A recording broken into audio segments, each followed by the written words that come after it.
peace must be our goal and our guide. And all that we strive for as a human family, dignity and hope, progress and prosperity, depends on peace. But peace depends on us.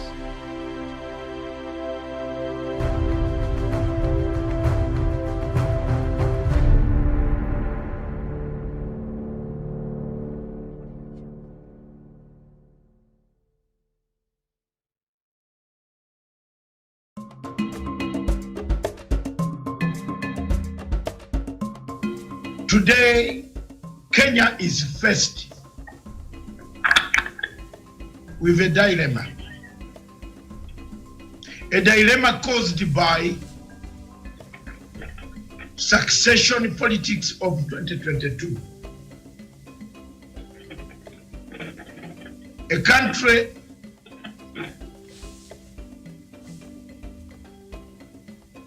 beaten by forces of peace, unity, against forces of impunity, bad politics, and tribal politics. The good forces of peace, unity, national reconciliation, led by President Uhuru Muigai Kenyatta, want to live a united, prosperous, one person, one nation, one country called Kenya. The bad forces led by Deputy President William Ruto want to live a divided, broken, damaged, dismembered Kenya without unity or purpose. Kenya today stands at cliffhanger politics. A cliffhanger politics of Machiavellian nature, where at night we praise the devils. During the daytime, we praise the leaders. We go back at night, damage the leadership. That's where Kenya is today. Whichever divide you are, there is only one way out. One way out of this quagmire is to stick to a redemption strategy. Any conflict resolution expert on this panel, like Professor Onyari, will tell you the only way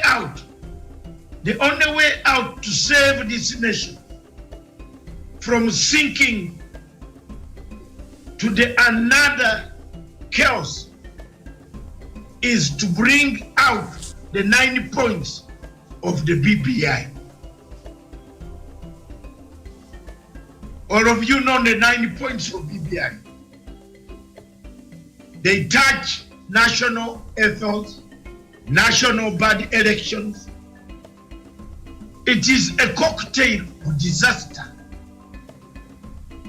that the two leaders saw that the four made them to shake hands and to bring it to the table. That for Kenya to conduct another election in this country without cleaning the national electoral mechanisms, the disaster will be worse than it was before.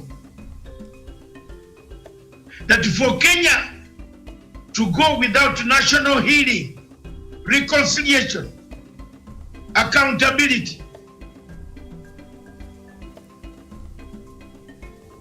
restitution, reparation, truth-telling, forgiveness, we are staring at a disaster if we don't do a reconciliation now and never. It is now and never. Embarking on an early campaign has brought us to where we are. President Uhuru Kenyatta told people to concentrate on nation building. We abandoned the nation building ventures. We have gone on personal crusade ventures. We have gone on the same path where we believe we glorify corruption and glorify many things that are not glorifiable. It is sad, therefore, for my people of Kenya. It is also a call to the people of Kenya. Either they choose to go with the redemption strategy or they perish. The choice remains the choice of the people of Kenya. If you viewers, thank you very much for watching Punchline Africa Television, the only television in Africa that talks about Africa and that defends Africa. What ails Africa? We look at all aspects, social, political, economic, and other aspects, enemies of Africa, imperialism, neocolonialism, capitalism, mercantile capitalism that has made Africa stagnant.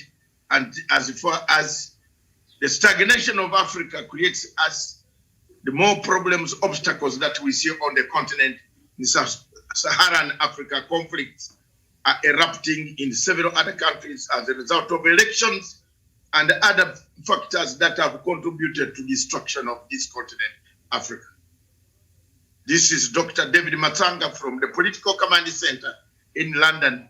Today, Miriam is still out on an assignment and she will be in on from full time from Sunday evening at Sunday 2 p.m. But we have sent her out for an assignment. I will be handling this segment, and I want us we want to invite anybody who would like to participate in this discussion. That our Zoom is 399 535 8320. Don't hesitate to punch in that number. Then the passcode is 503670. And you can get it very direct. You come and talk to us. Don't hide, don't shy away. Don't put in a camera behind you. Put the camera in front of you. If you want to talk openly, I want to thank my friend Aden Aziz from Mogadishu in Somalia. He came out yesterday to challenge us, and he was looking forward to a very good challenge too from Mr. Kirimi. And unfortunately, Mr. Kirimi disappeared. And we and Kidi, we stood our ground up to the last minute. Mr. Kirimi, yesterday you chickened out to face Mr. Aden Abdallah Ahmed of Mogadishu. He was there defending his government. He came out. This is what we want, interaction. If you feel you have something, don't shy away from saying it. Come and we debate. You know, by the time Mr. Ahmed Aden Aziz left the show, or Yunus, he called himself several names. By the time he left the show, he was convinced. We had convinced him. In fact, we had changed his route yesterday. Thank you very much. This is the punch. And as the punch, we need to punch. I want to introduce my panel, Kidi Mwaga, lawyer. Just greet the people. Good morning, Daktari. Good morning, very able co-panelists. Good morning and good afternoon to our viewers in East Africa and around the world. It's always a wonderful time being on Punchline TV. Thank you. Thank you very much. Next is Professor Jared Onyari. Jared Onyari Okama, a champion of theology. I teach political science. He teaches the soul. There's a difference. I I am a teacher of political science, but I'm not a teacher of the soul. But professor is a teacher of the soul. He teaches, he makes you feel like why Jesus was walking on water that you don't want to like him. He makes you feel like, why do you want to create a conflict like Mr. Ruto? Either you say you don't want BBI and you go your way. Shut up. Shut up. This is a punch. Shut up, zip. Either you are in or you are out. Don't be both. Oppose and the like. Those are some of the punches we are going to bring this morning. Don't hesitate. Don't use bad language on the show. Very good language. Professor, welcome to the show this morning. Good morning, Dr. Masanga, my fellow panelists and our viewers this morning or evening, wherever they are. In America, they are sleeping. In South America, they are going to bed. You are right. In Australia, they are still just having dinner this morning. Thank you very much. Dinner this evening, but morning here. Thank you very much. The time scales of the world. Next is Kirimi Douglas Budi, a man from Meru. Thank you very much. An activist, a political scientist, a young growing entrepreneur, and a guy that calls it all, a specialist on Ugandan affairs, especially Democratic Republic of Congo, around Sudan, DRC, and a specialist on Museveni. Good morning. Good morning, Dr. David Matsanga from the Political Command Center in London, and also to Fred Kidimwaga, Aroya in Nairobi, and also to Professor Jared Onyari in Nairobi, and also my friend Jevan Karanja. Dr. David Matsanga, before I go, I want to remind you that I'm not a coward. There is no blood in me that is of a coward. I had all the challenges. I had to rush to hospital yesterday, so I had to go yesterday. If that man wants to challenge me, there is no diamond of cowardice in my blood. I'll debate him fluently and courageously, and we'll score everything out. There is no iota or diamond of cowardice in my soul. And I'm a specialist on Uganda matters, especially Yoweri Kaguta Museveni, and he should go. And another man that I'm very interested in is Deputy President William Ruto, who has morphed into an hybrid political conman, conning the people of the mountain and Kenyans at large. We shall deal with him decisively. This is the season and this is the year. Thank you very much. Kirimi Douglas Bidi, I only wanted to pull you and test your nerves this morning. There you are, the lion himself has come out roaring that he has no iota of cowardice. That's very good English this morning. And Akidi, you are liked because this man of iota is deadly. Thank you very much. Next on the channel and on the show is Mr. Javan Karanja, a veteran, younger, growing journalist from Nanyuki, where the railway has now started going, where he's receiving new inter-country exchanges. People from Nairobi are now in those hotels in Nanyuki. Remember, Nanyuki is the second hotbed of tourism of Kenya. If you haven't gone to Mombasa, most people run to Nanyuki. We call it the production center of love. If you didn't know, the production center of love. Have you ever told your girlfriend that let's cross over across the bridge to Nanyuki? Look, try today, younger men on the panel, not us and the professor. For us, we retired generals. But I would like to teach some people some good manners. Now that there is a train that Uhuru Kenyatta has resurrected after several years. Tell your girlfriend, let's take a holiday, a weekend in Nanyuki by train. Very interesting, very romantic. Very romantic. That is the product of the grand Jubilee Uhuru Kenyatta legacy. where buildings were being erected on the Rere, they have been removed. Now the Rere roars, the train roars.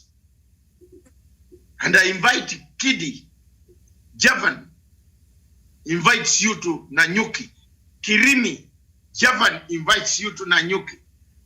Take a step towards Nanyuki with your sweetheart, friend, lover, sugar mommy, whatever type of things that you have. Those things are available. You are younger men. These days we have no alternative. We tell the truth on this channel. And it's a Friday, by the way, Professor. Professor can also bring in what he knows about religion to guide this younger generation, watching us outside there. Thank you very much. Remember, there is COVID-19 and a new infection of COVID-19 sweeping across. So be careful. Wear your mask while you are on the train. Wear your mask while you are in restaurants. I saw Kidi was in Wote, but his mask was on, but not fully. So wear it. Wear the mask. That disease does not choose the rich one, the poor one does not choose, because we have been told not to talk about. We have been told not to talk about one thing. Hustler and the dynasty, to glorify it. It's not worth it. If you look at the meaning of hustler, I put it on Facebook for people to see. The Kenyans are not pimps. You can't be a pimp. You can't be a malaya. Ya kutafutia watu wa bibi or kutafutia watu wanaume. That is the meaning. So when you call people I'm a hustler, like Horo Deputy President calls himself a hustler, is he a pimp? These are hard questions going to be asked. These words have been created to cause violence, and therefore, thank you very much. Karanja. Thank you very much, Dr. David Matsanga. Good morning from London. Good morning to my co-panelist, Professor Jared Onyali, Kidi Mwanga, and my friend Douglas Keremi. Indeed, as I'm a witness of President Uhuru legacy in terms of renovation of a standard meter gauge railway from Nairobi to Nanyuki, when you come to this town nowadays, things have started blossoming. People are coming here in these restaurants from Nairobi. Every weekend, people are coming from Nairobi to Nanyuki. And they you have said, Nanyuki remains a tourist destination. We have a lot of conservancies around the town and a lot of good sceneries that you can come and enjoy. More to that, we have good hotels and restaurants. That is why people run to Mombasa, Nanyuki, and then they go to Naivasha. Those three places are known for their beautiful sceneries and good and beautiful girls from all walks of life. Thank you. Thank you very much. Gentlemen, here we go. And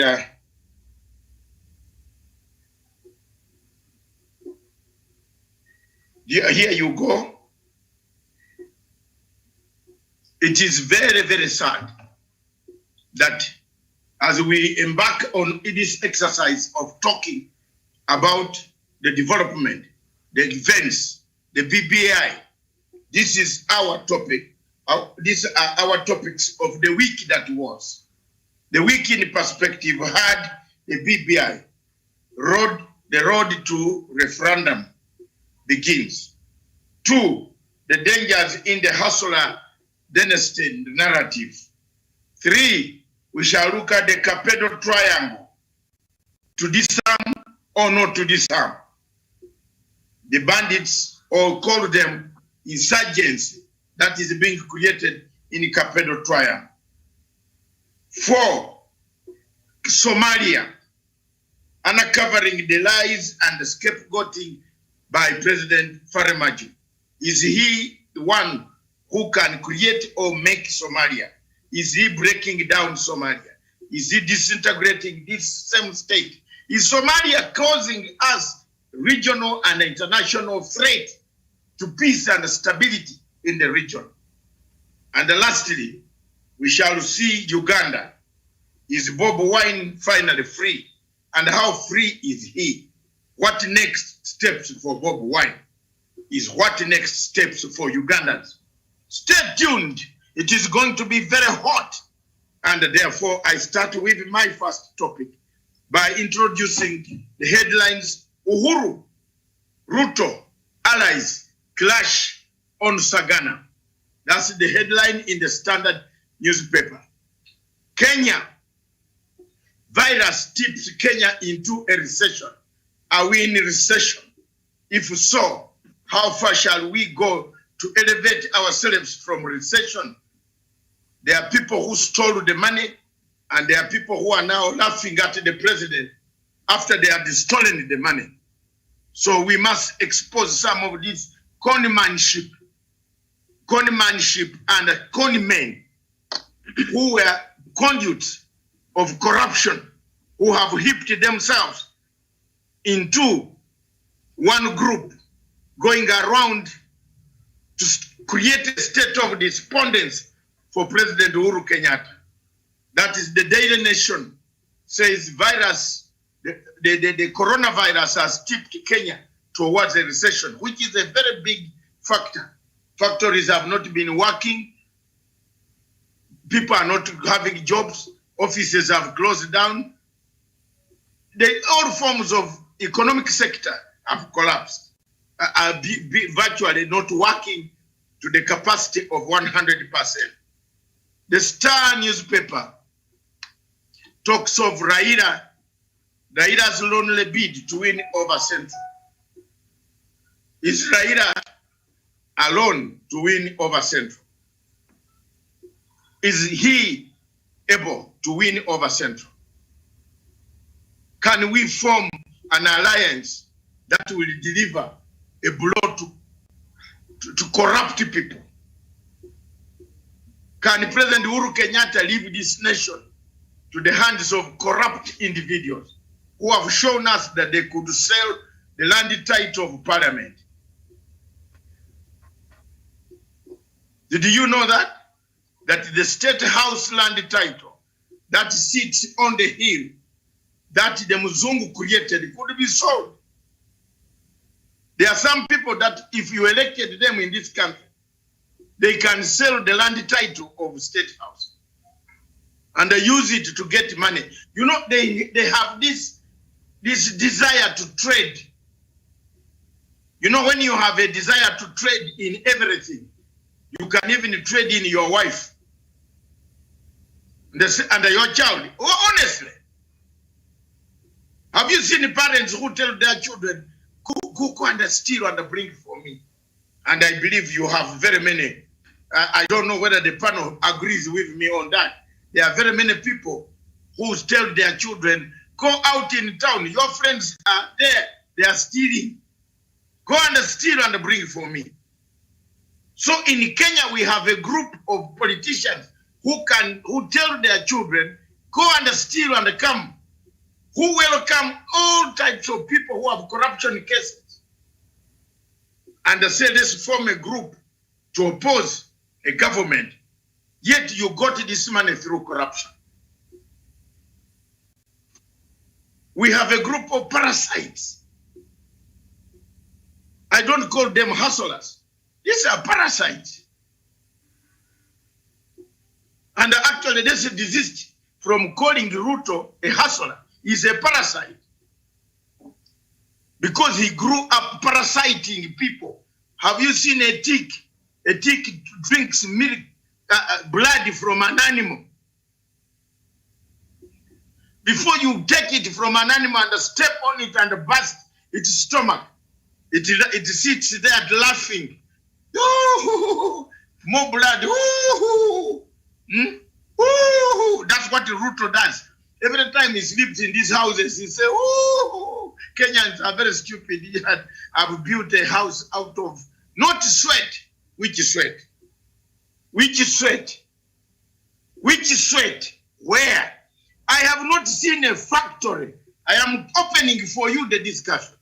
I have not seen a factory labeled Ruto Factory, which employs 3,000 youths.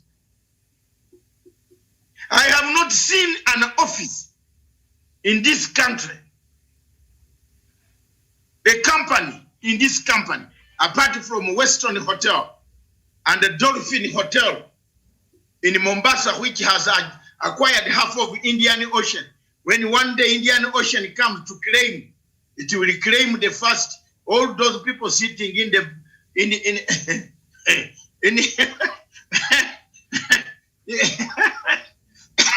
it will claim all people drinking tea on the balcony where you have gone into Indian Ocean, where the water comes back to, and you know that's why the Mombasa municipal authorities stopped the building, because it, you know, when the water comes back, there is a place you cannot build.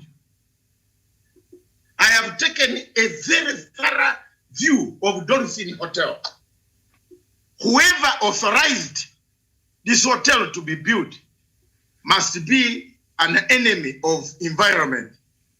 And one day, when you are drinking coffee over this hotel balcony, don't blame me. If I'm around, call me. If my phone is not on, let's meet before Jesus. Because the water will sweep you. If the Mombasa County allows that hotel to be built the way it is, it has encroached on the ocean. Have you seen somebody? The only person I've seen in this world encroaching over the ocean is in Uganda. Lake Victoria, people have gone to the extent of drenching sand from the lake. And I'm telling you frankly, the lake came back. This year the lake has come back. It has stayed there. The water came back to the levels and they claimed several buildings. And I believe Kidi Mwaga will tell me about Kisumu. Some people in Kisumu who put their buildings near Lake Victoria thinking the land was free. The lake came back to claim. So why do you, if you say you are really a man who has a brain, why do you encroach on Indian Ocean, which has been there for I don't know how many million years since Adam was created? Because God created Adam and Eve and created this ocean. We were not there, but we are now told he rested because the work was too much. Then later on he cried and hammered the air, the tears became water. We have a bishop on this panel, a chaplain will tell us that the water God filled the Indian Ocean. You go and test the water and tell you I'm building a nice hotel called Dolphin to look like a fish. The fish will come and fish on the terrace. So, ladies and gentlemen, that's the hotel. You see, it has gone as far as acquiring part of Indian Ocean. Why do we compete with the Dutch? The only people who are experts in building dikes, I don't know whether you people studied about dikes. A dike is what the people in Holland used to push away Atlantic Ocean and made land because they had no land. Since upper Kenya we have more land. Instead of going to disturb people, why don't you disturb people in the North Rift by putting up a very nice hotel in the sanctuary where animals can pass around at night, all of them. You give them food and they will run away. They don't kill you. So thank you very much. Panel, let's begin there. Those are the newspaper headlines. You can comment on the BBI and begins while you add in, mixing the papers. I want a discussion, robust discussion. Don't waste much time on hammering too many points. Don't repeat them. Hammer them home. Kidi Mwanga. Thank you, Daktari. One thing I want to say today There was a headline you've mentioned about COVID-19 tipping Kenya's economy into a recession. Part of the problem lies with William Ruto, and I want to demonstrate why. When the president and William Ruto formed the government in 2018, William Ruto brought someone without even a modicum of basic education into cabinet. Today, I want to say on Punchline that William Ruto brought Rashid Echesa, and Echesa was his errand boy, who was driving from ministry to ministry, from parastatal to parastatal, collecting money from those ministries in hard cash, putting them in a sack in a government vehicle, and driving them to Karen. And when we talk about the collapse of the economy, we shall tell the people of Kenya the role of William Ruto working jointly with the Rotich to sabotage the government of Uhuru Kenyatta by ensuring that the economy was not performing. After stealing so much money, today he comes to the young people of Kenya and tells them that he is coming with the hustler nation and Wilbaronomics, that kazi ni kazi. How can kazi be kazi when you have stolen the opportunity that would help put food on the table of Kenyans and money in the pockets of the young people of Kenya? Secondly, I want to talk about the BBI process. Yesterday, I saw Rigathi Gachagua saying that they are being persecuted politically because they are opposed to the BBI process. That is a lie. In the past 5 years, we are told that Rigathi Gachagua's accounts has transacted to the tune of over 7 billion. Then you look at what is owned by Rigathi Gachagua. You realize that Rigathi Gachagua does not own so much assets to correspond with that transaction in his bank accounts. The question therefore is, where has this money disappeared to? And the answer is very simple, that Rigathi Gachagua and co and company have been people that have been used in the last 5-7 years by the high priest of corruption to launder money and make sure that that money is then received in hard cash and taken to the safe haven of the corrupt of this country. So that now that the president gave them the free will to see the light, but they've refused to see the light, time has now come for us to deal with them ruthlessly and without sparing anyone. As Mount Kenya today is convening, we expect to see the leaders of Mount Kenya coming out to help the president deliver the message to the people on the grassroots and tell them that this person who is coming to Mount Kenya with wheelbarrows is a hyena in sheepskin. Thank you, Dr. Thank you very much for today. You have been very candid, and I thank you very much. I expect the rest of the panel to hit like Mr. Maga. Douglas Kirimi Budi, Kirimi. The BBI, the newspaper headlines. Is it unstoppable? Is it unstoppable anymore? Thank you, Dr. David Matsanga from the Political Command Center in London. One thing we need to understand is that the BBI process, since it came into being over 2 years and some months now, the Deputy President William Ruto has been fighting the BBI process using over 200 MPs downscaled to 150, downscaled to 100, downscaled to 80, 50. Now these people are 41. Remember, there was a time there were 2, 5, and also 10 MPs who could not follow him. Remember, this is the same man who has committed economic crimes against the people of Kenya, who has followed every government project. It is in public domain. I don't say things that I cannot back up. The president said these are the same people who follow government projects asking for a 15% to a 20% kickback. The Rigathi Gachaguas of this world. They steal money from government projects to be able to buy our MPs from Mount Kenya. And why is he not giving that money to Mkana MP so that they can develop that area so that Kapedo cannot continue fighting? This is the same man who has been fighting the BBI process using proxy people in Mount Kenya region. The people who are fighting BBI report have never supported BBI even a single day. The same people who are crying today that the President of the Republic of Kenya has not invited them to Sagana for a Sagana meeting. That is a state road, and the president has the authority to invite who he wants. If William Ruto invites you to eat from his corrupt hand in Karen and Sugoi, does people from Mount Kenya or president himself complain that you have not invited them? The answer is clearly no. At the end of the day, you have been fighting and pumping stolen billions in the hands of these corrupt MPs and senators in Mount Kenya region, and these people have been unable to stop the BBI process. The BBI verification of signatures has been done. The battle has gone to county assemblies. William Ruto, you need to go to county assemblies. If you want to stop this thing, go to county assemblies. If you're not going to stop it, go to the ballot on 21st of June, 2021.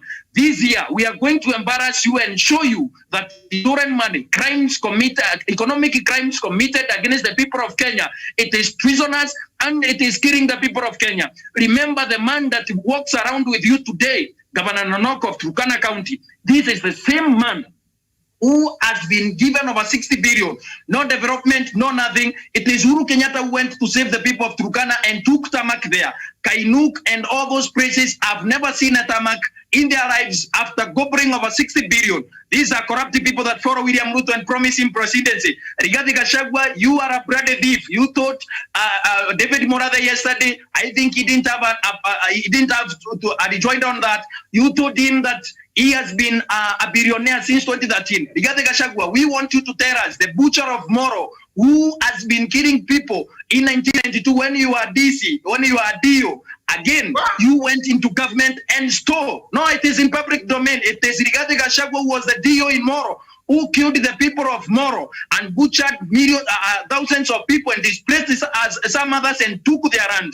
You stole land from the people of Kirinyaga. Rigathi Gachagua, you went on when your brother was sick in the Royal Marsden Hospital in London. You went and stole billions of money that was meant for healthcare for the people of Nyeri County. Rigathi Gachagua, you are a thief that has stolen billions of shillings that has been transacted into your personal and your company accounts at Rafiki Bank. Rigathi Gachagua, you are the same man that is promising William Ruto presidency in Mount Kenya. The people of Mount Kenya and the people of the world that are listening to me, especially the people of this country, listen to me. These are vultures, these are corrupt people that are eating from the corrupt hand of William Ruto. This is the same man when the President of the Republic of Kenya, Dr. Uhuru Kenyatta, when he promised the people of Mount Kenya a Mau Mau road that connects 4 counties. William Ruto promised the people of Kimwarel and Arol 2 dams. Today, we have met with thickets and bushes in Arol and Kimwarel. Money was eaten in Italy and continued to build the Dolphin Hotel in Mombasa. William Ruto, show your scorecard to your people. All the promises the government has made in Rift Valley, you've been able to follow those projects, eaten the money. Some are ghost projects. The stadium in Cameroon that you said shall be complete in 6 months. Today, many years later, over 5 years later, the stadium in Cameroon is a thicket and a bush. It is a shame for the man that has committed economic crimes against the people of Kenya to continue lecturing us about wheelbarrows when the people of Cameroon are waiting for a stadium in Cameroon in West Pokot, which you said it was historic. Actually, it is historic. After 5 years, you have eaten the money and it is bushes and thickets. William Ruto, the people of Kimwarel and Arol that have been waiting for dams in their place. Today, these people in Arol and Kimwarel, those are thickets and bushes. Dr. William Ruto, you are a thief. We need to tell each other the truth this year. You carry the Bible, I don't. You go to church every Sunday, over 7 churches. I go to 1 single church. We need to tell each other the truth.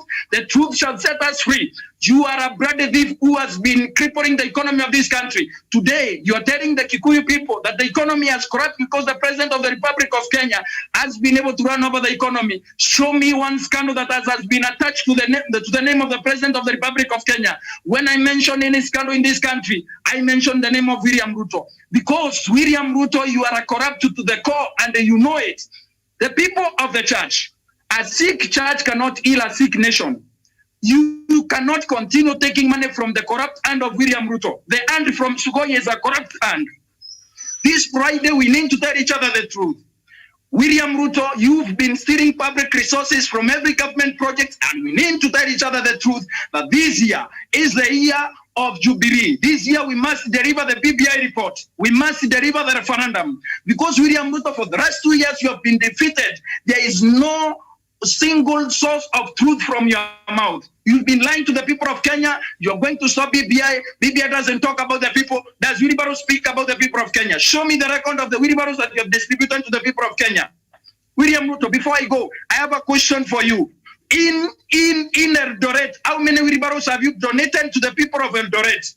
In Mount Kenya, you donate 3 or 10 wheelbarrows to the people of Agedorai. In Eldoret, you give them buses and Nissans to be able to do business and also prosper. Why have you not given my age mate, Nick Ruto, Arroya? Why have you not given them a wheelbarrow to go and push a wheelbarrow in Gedorai, or Kayore, or Kawangware, or Uruma, or Mukuru Kwanjenga, so that they can prosper? It is a shame when the deputy president cannot give his own children who are my age mates wheelbarrows, but he wants to give me a graduate. Give me a wheelbarrow. Shame on you, William Ruto.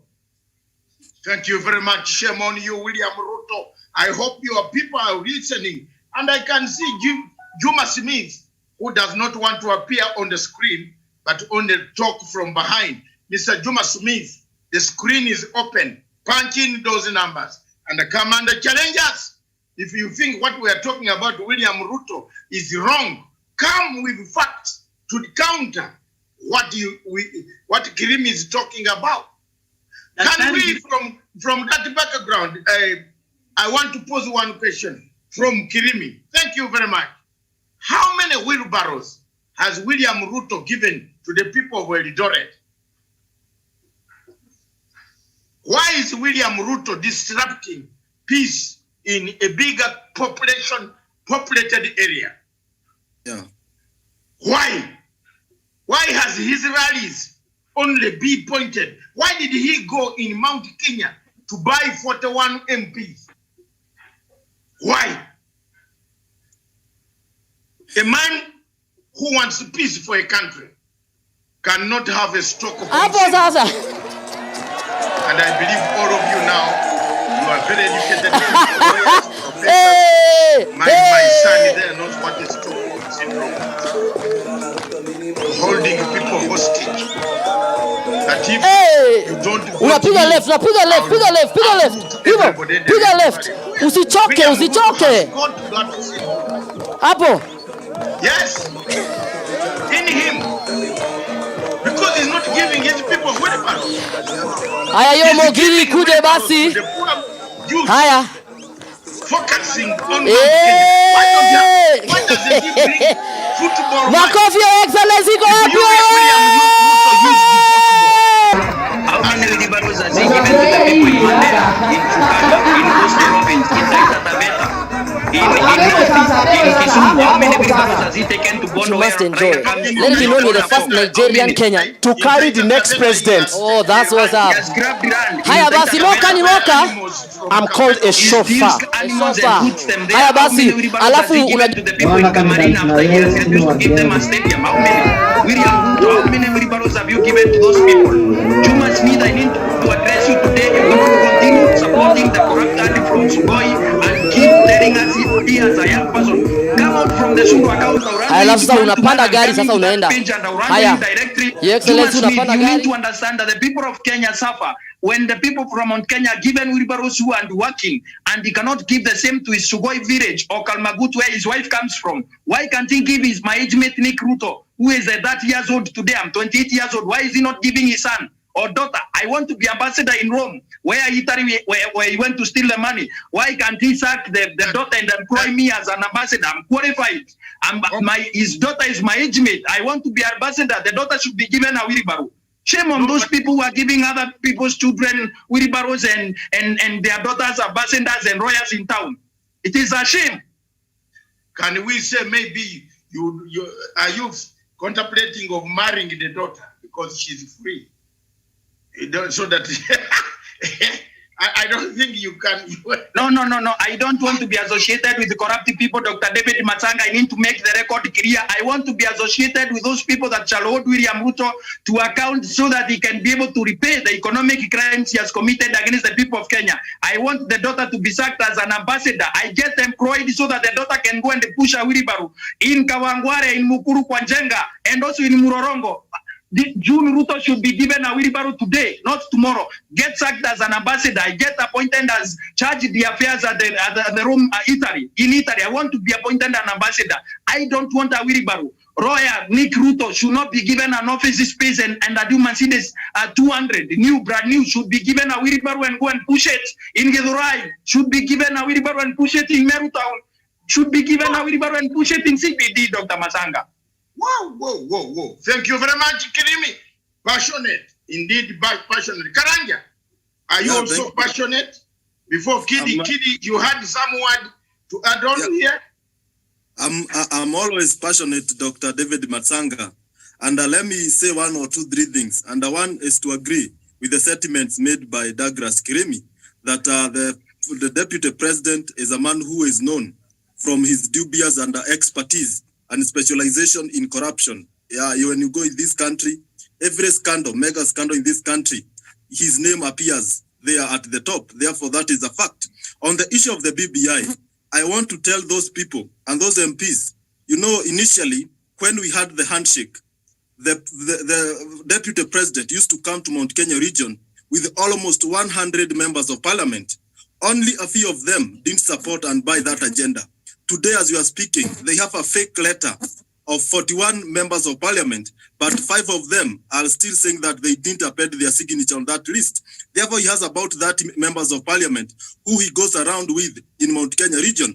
This shows that from 90 to 30, almost 60 members of parliament have returned back to support the president. Therefore, this shows that the president agenda is a reality on the ground. That is why they have changed tunes, because then they followed the deputy president, not because they really support him to be the president, but because of the promises and the project that he was going around launching in this Mount Kenya region. But after realizing that these were fake projects, some of them have not even started, any machine have not even gone into the ground to start the work. They retreated back to support the President Uhuru Kenyatta, who is transforming this country. And it is a reality. We have seen CS Peter Munya coming for public participation so that we can better the price of coffee and tea, not only Mount Kenya region, but to all coffee and tea growing areas. Therefore, the development track record of President Uhuru Kenyatta is what is making members of parliament from this region to decamp from the corrupt camp of deputy president and support the president Uhuru Kenyatta. You have asked a very good question, Dr. David Masanga. Why is DP Ruto not giving wheelbarrows to those people in Eldoret, to those people in Kericho, to those people in Nandi, Yelegeyo Marakwet?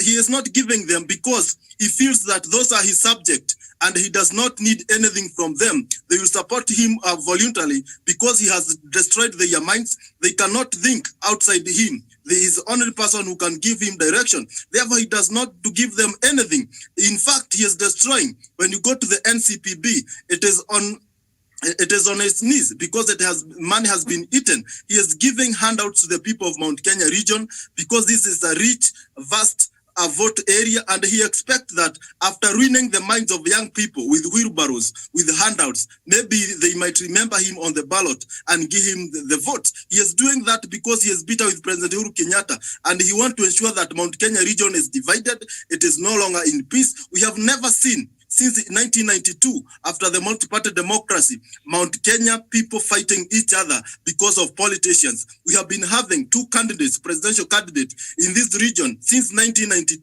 to 2017. We have never went and seen the people of Mount Kenya fighting each other.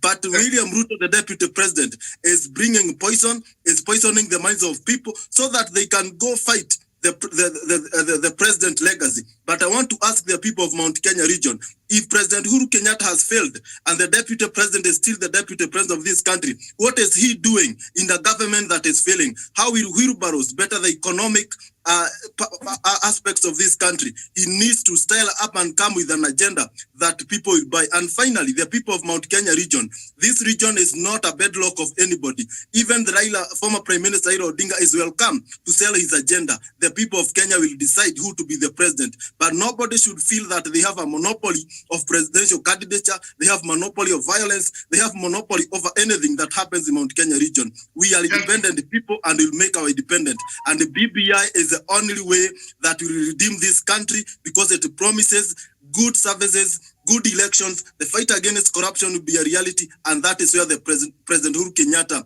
is taking the people of Mount Kenya and Kenya at large. Thank you. Thank you very much, Karanja, for that position of BBI. You like it or you don't like it. If you don't like it, go and vote no. Don't waste our time. Just vote no. Don't stay in the same government. Professor, as I bring you on board, strictly summarize it for us on the topic of BBI. From the point of a layman faith healer, a healer, a man who heals faith. Reverend Wainaina, or Provost Wainaina of the Anglican Church, whose lazy mind became very lazy. A man of cloth who has also smelled some money being pumped into his projects of cows in Muranga. I've researched that in Referendum. You remember when I answered him, he never answered back. The Anglican Church used to criticize positive. Oh, Bishop Muke will say the truth. Is Wainaina talking about the Kenya we see, or is talking about the wheelbarrow narrative that he has fallen part of? Is Wainaina seeing a vision that other people have seen what Kenyatta has done?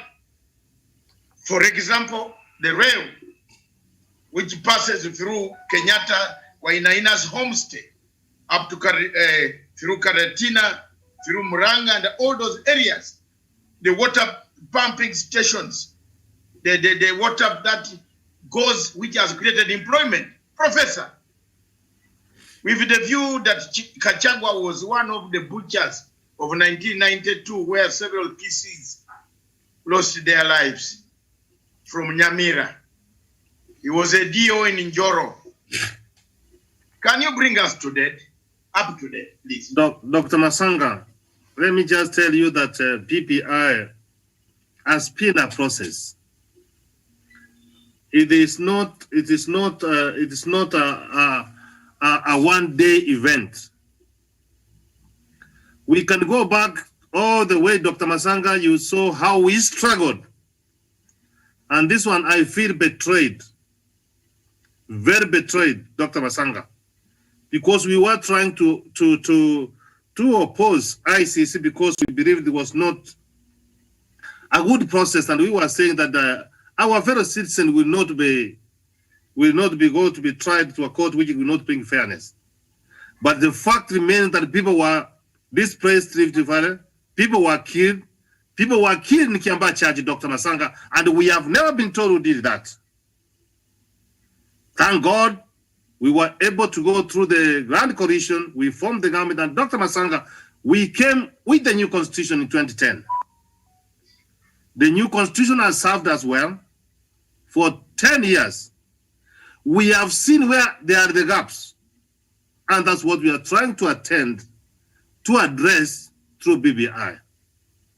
Dr. Masanga, from where I sit, I'm yet to be told, why should someone want a technical antagonism and competition? Because that's what BBI is trying to address. Why should someone want divisible elections so that you rig elections? We have seen in this country the shortest queue becoming the longest queue, and someone is pronounced the winner of the day.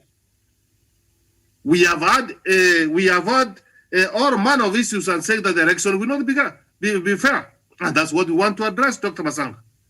We have had cases where someone is being arrested on Friday of corruption cases, and on Monday he goes to court, he's given a bond, he becomes a celebrity, and you never hear about those cases, Dr. Masanga.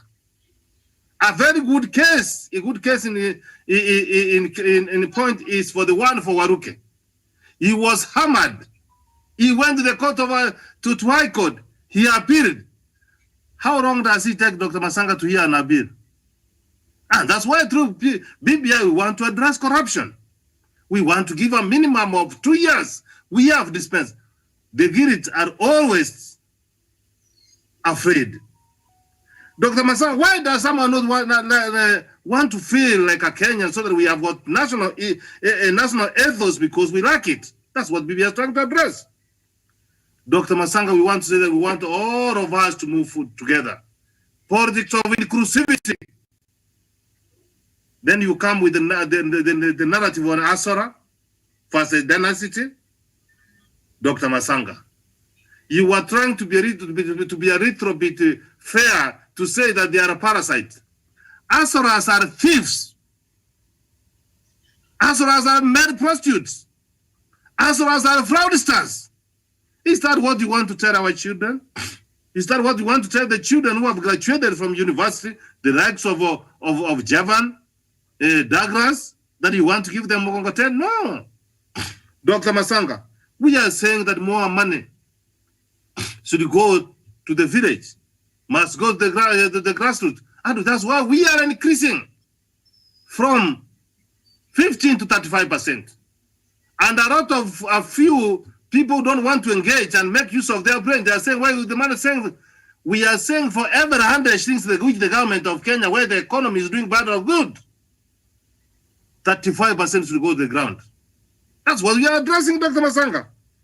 We are saying that the Kenyans are not safe, Dr. Masanga. There is insecurity in the Kapedo, and that's one of the topics we are discussing. We want to focus and see how will Kenyans be safe? How will Kenya be secure? That's what we want to address through BBI, Dr. Masanga. Why does people don't want us to have shared prosperity? Why must you have money in a sack, going to church to donate when others don't have? What kind of business is this that you have? What are some of the manufacturing industries that you have? So that you have money, Dr. Masanga doesn't have, Professor doesn't have, Kidi doesn't have, Dr. Masanga. That system must be stopped. And this is what BBI is trying to address. We are talking about, Dr. Masanga, that we need to have shared prosperity. If we have much, let us share. If we have little, let us share. So in conclusion, Dr. Masanga, PPR has been a very consultative process. When the Prime Minister and the President met, they identified this 9-point agenda. They appointed the committees, where even the Deputy President was part of it because he brought his men. And Dr. Masanga, they have done a fantastic job. They have corrected all the views from Kenyans. We add BBI 1. And then when the report came out, and then we say, go back to the people and ask them, is this what you said? We went for validation. We came with BBI. 2, Dr. Masanga, listen here this. You have never given your views. You have been criticizing. You want at the 11th hour, when we are approaching the 12th hour, that you've been included? No, that's why we are saying, take a position. Dr. Masanga, 2005, we voted for referendum, and no side won. Kenya did not stop. Kenya is not going to stop simply because people are going to vote no. Kenya is not going to stop because people are going to vote yes, but it will take Kenya forward because we have identified so many other things. So what I want to say, Dr. Masanga, the signatures have been verified. It is now in the doorsteps of Dr. Masanga, of the members of the counter assemblies. From there, Dr. Masanga, they will add it to Parliament. And after Parliament, it will come to the people of Kenya. We are a democracy. Dr. William Ruto, stop insult. Stop insubordination. Stop taking people around. And if he is man enough, pull it out of government. Go outside there. Start preparing how you take your government next year. Otherwise, you have betrayed the trust and the confidence the President Uhuru Muigai Kenyatta had in you. You don't just go around telling 41 members of Parliament, they sign a fake letter. What do you want to insinuate? That they have rejected the President? Dr. Masanga, for avoidance of doubt, 70% of the members of Parliament in any given general election, they go home. So 70% of 41 members of parliament. Dr. Masanga, 30 of them are going to go home. They are on their way home. I submit. Daktari, I wish to come back before we move to another agenda. Can I? Go ahead. Thank you. I wanted to speak about the anatomy of corruption in Kenya. Yes. And permit me to first quote the good book by saying that when I was a child, I used to speak and act like a child. But now that I've come of age, time has come to set aside childish things. Kenya today at 57 years, as a country, we've seen what works and what does not work. And we thank God for President Uhuru Kenyatta that he's been around long enough to see the effect of rigged elections. So that the president has decided that when he is going home, he is leaving us with an electoral architecture that is foolproof, that is tamper-proof, that will ensure that the will of the people is reflected in the elections. You see, the people who are disturbing the president today, like Sonko et al., are what we call vifaranga vya computer. But then, now I want to talk about how William Ruto used some of these people to make sure that he fleeces the country dry. And a case in point, I want to use the Ministry of Health. Ministry of Health, the Moi Teaching and Referral Hospital was receiving 15 billion in a year. So that what would happen is that we had a PS called Peter Toom. So the money would be allocated at the Ministry of at the Treasury. When it goes to Parliament, he would use Kimani Ichung'wah, the chairman of the Parliamentary Appropriations Committee, to make sure that that money does not leave that vote head. Then that money would go to Ministry of Health. When it went to Ministry of Health, that 15 billion, then Echesa, as the errand boy, would drive to the Ministry of Health, pick it in cash, load it in sacks, and drive it to Karen. And that is just one parastatal. When we talk about Ministry of Energy, when we talk about the several other ministries that were used to fleece the people of Kenya, it is so sad that when we talk about accountability, we also have a compromised church leadership. So that a few days ago, we saw Canon Provost Wainaina attacking the president. The question is, has Provost Wainaina come out to tell us how they are beneficiaries of corruption? Sometime in 2018, William Ruto gave them 8 million to His Eminence Bishop Sapit. It was 10. Sorry? 10. Yes, and then he promised another 2 million to top it up, and Mr. Wainaina was seen clapping and smiling sheepishly from ear to ear. The question is, does Provost Wainaina have the moral authority to question President's sincerity and commitment to the war against corruption? The question is, the answer is, he does not. What the President has done, and in law we have what is called the doctrine of res ipsa loquita, which means that the fact speaks for themselves. Today, as we are here, the facts are stubborn and the facts are clear. That BBI process has got the best interest of the country at heart. That if we reform our electoral system, then we must come up with an electoral infrastructure that is foolproof. And that is going to ensure that we only have credible leaders who have the will, or the express will of the people. Okay, thank you. Thank you very much, Kidi Mwaga. We move on to the next topic. This will be marathon.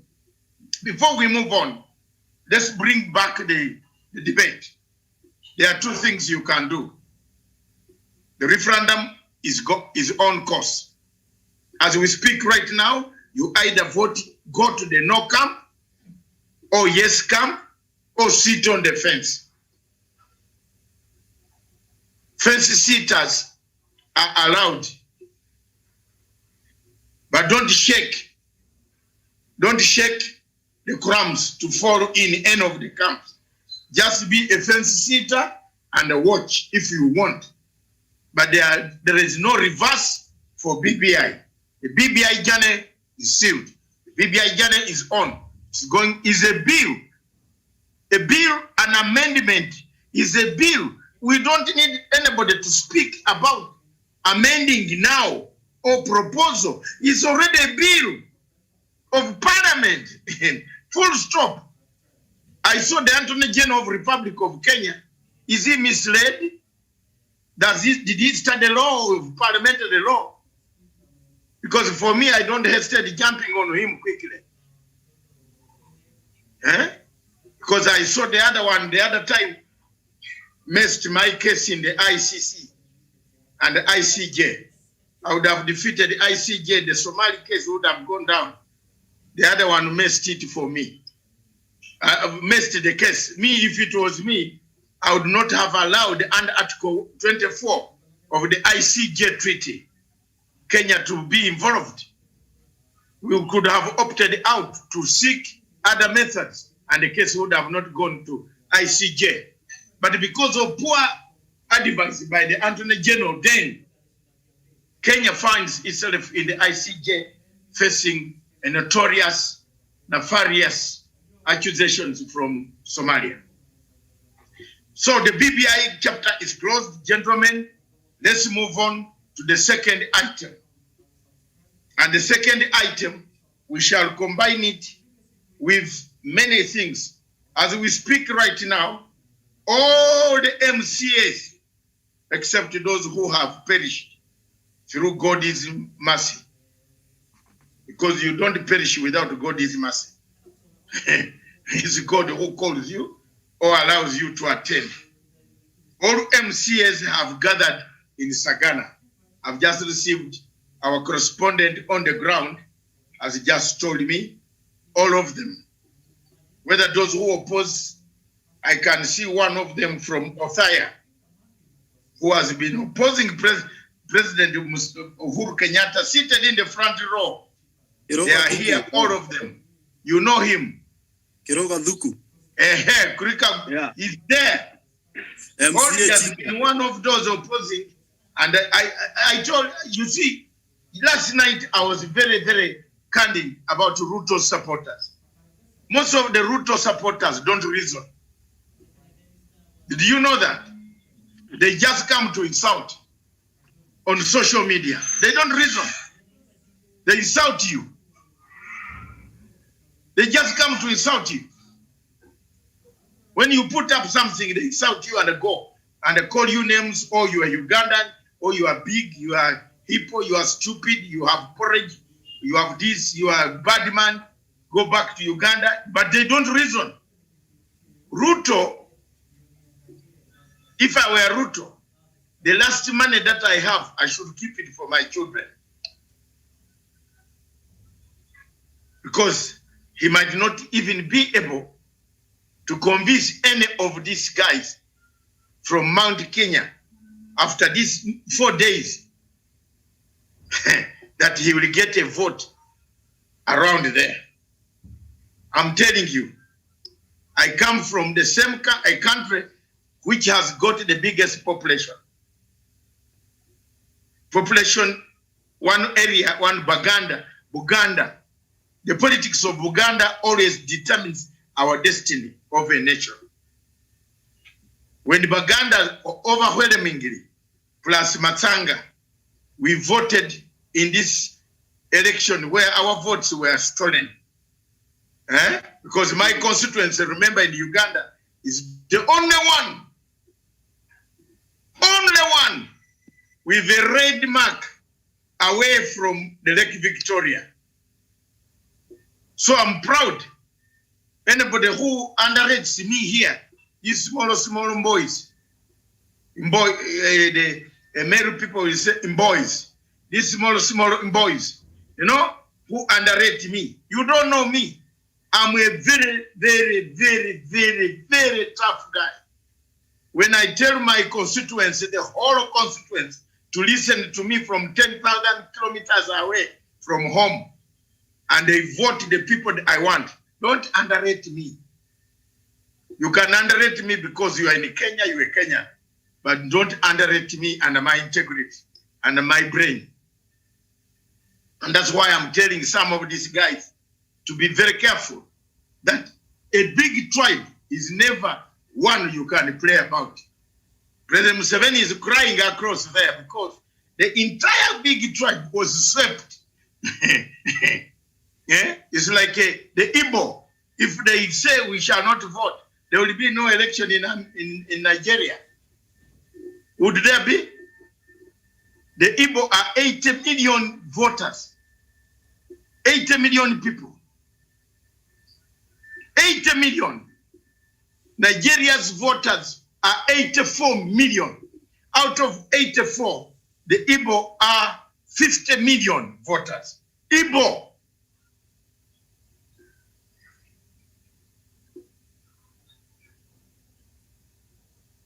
And Yunus, if you don't know, I said I am the only person outside Uganda whose constituency won on Bob Wine's ticket. If you are stupid, remove your chat from my. I am about to block you. You might not even see this television because you are becoming a nuisance. You know, we don't call for people to see us. We deliver material. We deliver material to the community. I did not say I am a Muganda. I'm a Mugisu.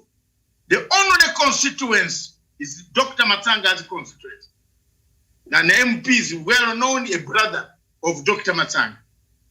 So you go and hang with your nose or your things of Somalia. You can even go and do business there. It's a very good constituency.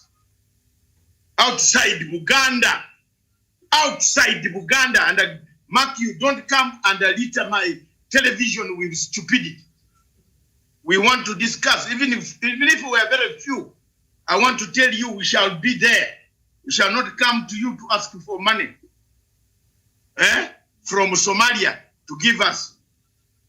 So please, and by the way, from today you should know I'm the owner of the television. Because most of the time you have thought I am not. So know it from today. I'm telling you, it is I am the only person outside Uganda. I'm not a Muganda, I'm a Mugis. And my constituency voted. Okay? If you come here and you don't understand, I will block you. I'm not calling you to see. If you want to see, you see. Thank you. So let me proceed by saying the situation in these big constituencies. We are talking of the president today is in Sagana. All the MCAs, those who supported Uhuru Kenyatta, Ruto, whoever, they are all seated there. They are going to have an eye-to-eye discussion, ear-to-ear discussion. Come out with a way forward. There is one thing that I want to remind the Kenyans. Something that we have gone through as Ugandans. Uganda, 59 years old after independence. We have had very few years peaceful. We started having a conflict way back in 1966. It killed us. It maimed many people. It destroyed property. I was alive. I was already born in 1950 something. I saw this conflict. My father was a politician. I saw what it did to our nation. What President Uhuru Kenyatta is trying to do, in a nutshell, is to unite you. And the Kenyans, by the unity of purpose, those who don't want the BBI, vote no. Don't confuse people and create violence. I condemn violence of yesterday against Ruto. I condemn the violence against Raila Odinga when he goes to look out for votes. Allow them to look for votes. And also leaders, measure your words. Measure your words.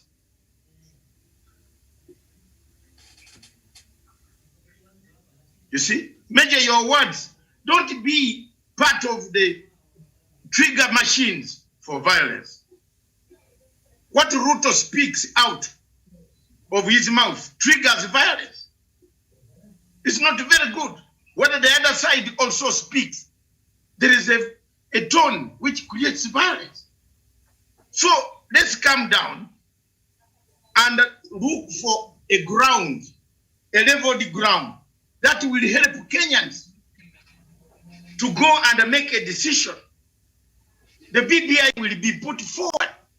The proposal is already gone. There is no more discussion here about amending. So when you see priests, some bishops who read their religion from dungeon halls of witchcraft, then they turn to be priests, are saying, we want a proposal. What proposal do you put when a motion is already in parliament as a bill? You only wait and go to your assembly and present your views, persuade the main MCAs to reject. Which MCA is going to be in charge of 30 million shillings per year will refuse this BBI? Kirimi and the panel. Tell me, which MCA? Who will refuse? Show me one person who will refuse. You are controlling a budget of 30 million. How will you refuse? You know, when you control a budget of 300 million, even the bank manager, when you enter the town, even if the money is not yours, there will be earthquake. Sindio Karanja, haven't you seen the governor? Haven't you seen the governor of Meru? My good friend, the one who respects me most among all the governors. It's one governor, Mandago. And the first one is Kiraitu Murum of Meru. He likes me very much. Tell him, pass greetings. He likes me. He likes me. He picks me from the crowd and said, without this man, ICC was going to jail our people.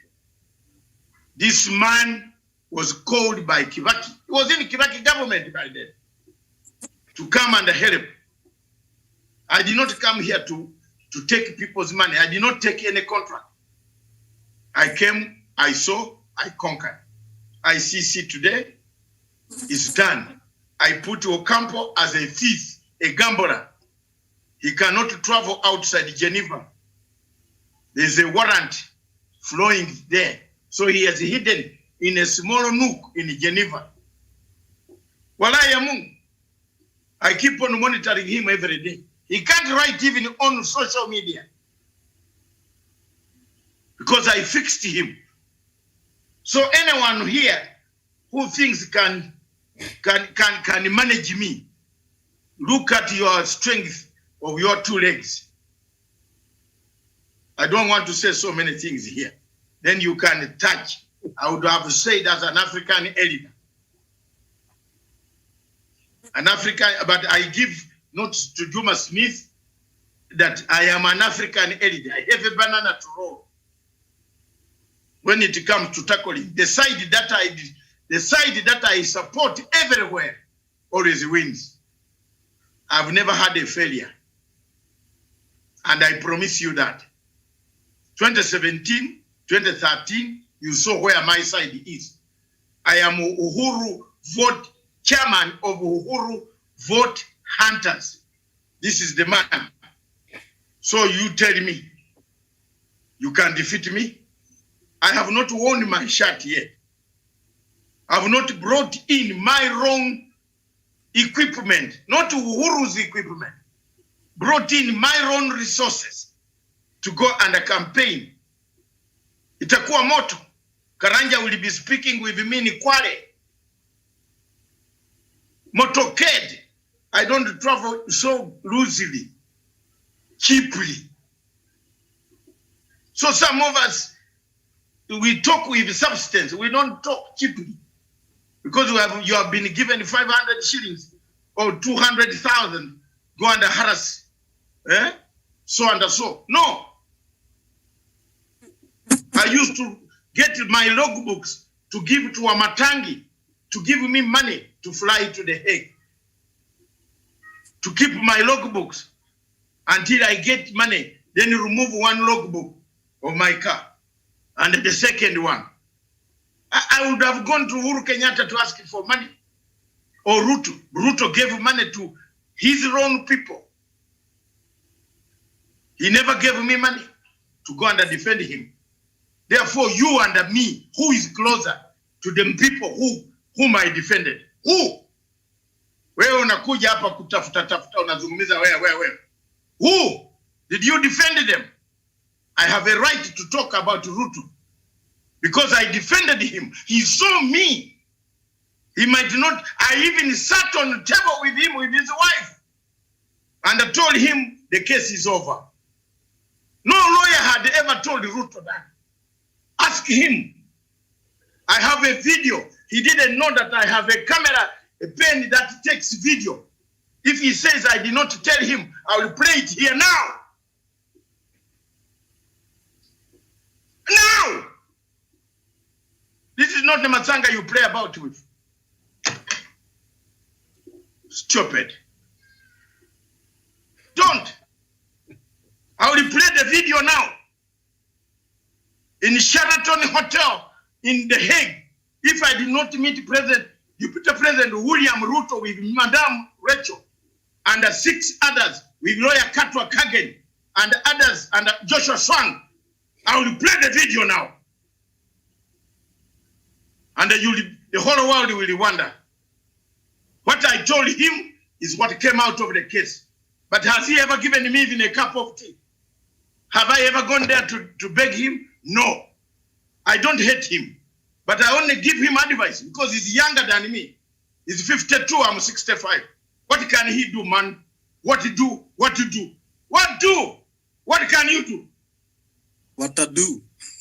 I've seen many things more than he has seen. What can he do to me? When he sees me, you know, they talk. When he sees me, he has to greet me. But I will not run to greet him. What can you ambia wa Kenya leo mjue?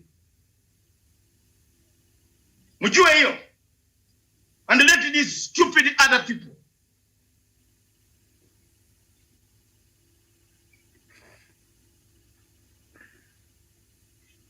I don't need any lecture. I know Ruto more than you know him. Because I stood for him. He has never stood for me. Yes, instead he has gone to stand with a man, a dictator, across the bridge.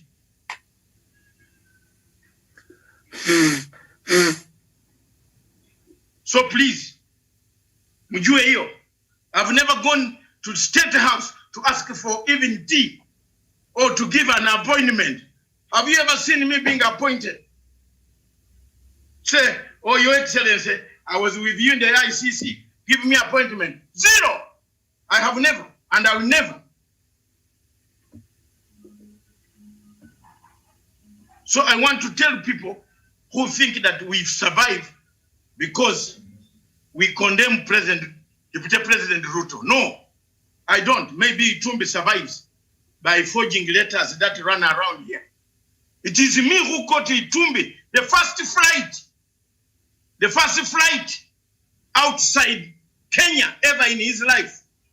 It is Dr. Matsanga who told him how they use a seatbelt in a plane. Stupid. Mesikia hiyo sasa leo. I'm giving you data now. I can show you the picture of where I told Itumbi how to do intelligence on ICC. When he was wearing a Kenyan sweater. And that's the picture that created me problems. That's why ICC wanted to lock me up. Pretending to be knowing about ICC. I told him go and sit in a corner there. He sat near us. But Zungu intelligence were following us to take pictures. Have you seen Itumbi talk about Matsanga? He can talk about you people. Because for me, I'll look for him. I'll go there. Wenye mjui mimi. I will go there and say, my friend, what's the problem? Tutakutana. Mimi sijali. Wewe una nyenye. I go. I am a street man. This PhD I got through the street. I've suffered. Professor Wachikoya will tell you. He was my bouncer. He was my bouncer in my nightclub. Can you create a nightclub in London? Among the Bazungu? You paid him 115 pounds per night. Per night. Can you do that? Mwache hiyo maneno. When nafikiri mimi nakula pesa zenyu hapa. That's why you write about me. Stupid. Don't. Kutoka jana imeamua itararua hao watu ya Tanga. Haki ya Mungu umeona na nararua. Mungu mtu mmoja peke yake. Mnaona Bidi na Onyari imenararua hapa kabisa. Facebook inachomeka. I have called on more my troops. The Scorpion, the Zebra, all of them, they are on it now. Wacha turaruane na watu. One man has managed to rarua hawa. I'm asking them very serious questions. How come that the supporters of President, Deputy President, don't reason? Your question in you Uganda. Answer me. You don't reason. The first thing you see, the name of Deputy President, you say, he's ours. He's our president. So, but reason with me, why you want to convince Kirimi to be on your side. They don't reason. They insult. 2, the Deputy President is the biggest watermelon now. Either you are with Kenyatta, or you oppose BBI, or you like BBI. You can't stand with a man who has really been circumcised like me. I was circumcised in 1972. When some of you were not even manufactured. Real circumcision, I stood like this. Like this. And the man went with a knife to cut me when you don't look there. A circumcised real man like me, I stand out to say I don't like BBI. Senior. So, kazi inaanza. That's what my father told me. Never to waffle. How many people has Museveni bought? How many? Museveni ananunua watu wengi. Have you seen Museveni coming to me to nunua mimi? Anapitia wapi? Fuck it. Wapi? Niambie wapi bwana? Atafika wapi kwangu? Kwangu London niko na nyumba yangu. Nilinunua. Siwezi kumwambia ninunulie nyumba. Sasa utanifikia nini? Kwangu rubbish. Kisha watoto huko wenye unapiga. Kama iko na kitu tunataka naweza vaa combat na mimi naweza kwa you can threaten people lakini mimi naweza kugeuka. You don't need to train me anymore. I'm trained. Yeah? If that is what God has tried to say, I should go and do. But God has told me to preach peace. So that's why I'm saying a redemption strategy for Kenya is the most important. Unite, reconcile. Reconcile first. Don't hurry for 2022 elections. First reconcile. Gentlemen, you see the violence that is in Bama, the violence in Githurai. What about if Ruto went to Kisumu? Would he come with 2 ears still, not the big ears still on? It's not an insult, it's a figurative. Yesterday, someone almost hit the deputy president's ear. It's not very good. You saw that. So that is violence. I am not a party to stupidity or violence. We should condemn violence. If someone is on this TV wanting to fight, to go and disrupt Ruto's a rally, don't talk to me.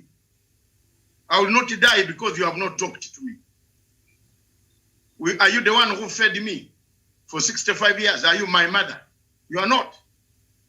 It's my mother who can say, I have a problem. If someone is funding violence to go and disrupt Raila Odinga's party, don't talk to me. Are you people that I am going, when I am in Nairobi, the people that I'm going to put a blacklist, like a Dati Mwaura, a Mwaura, who cannot even get money to wed a wife. It's very bad in African culture for someone to wed your wife, you a wife to give wait for you. Nebakusasulira sente za kuwasa omukazi. Wanakublipia pesa ya daware.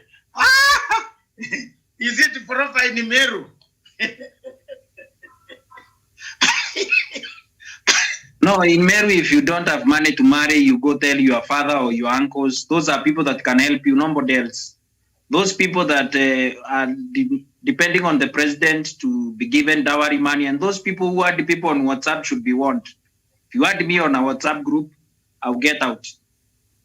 Marry your wife, it's your problem, not my own. Mr. Wangila, you want to join the discussion? I want you to take note of this number. Number 3, our joining, if you want to join Zoom now, Mr. Wangila, the number is 399-535-8320. Then after that, the code for entering, finally, someone from our headquarters in Nairobi will put you through to discuss the topics that are well organized here. The code is 503, and I think the office put it on, or let me put it on for you.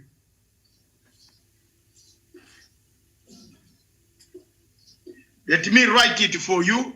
You will see it.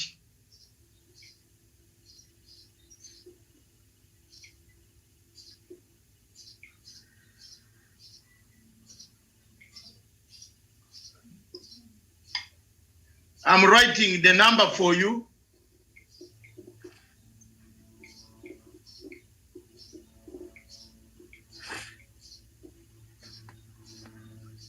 Because I'm the admin.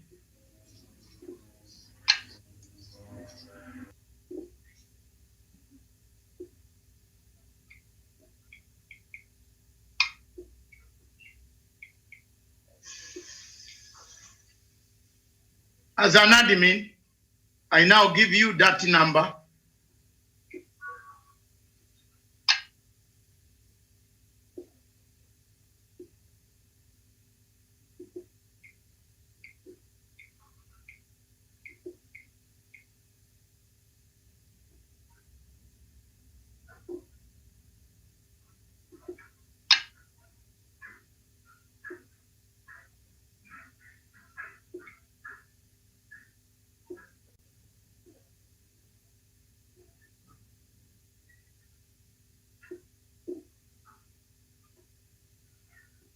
So, Mr. Wangira, that is the passcode, the password to enter our Zoom.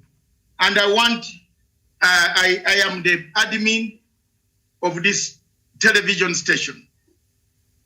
Therefore, I hold the password to allow people in and out.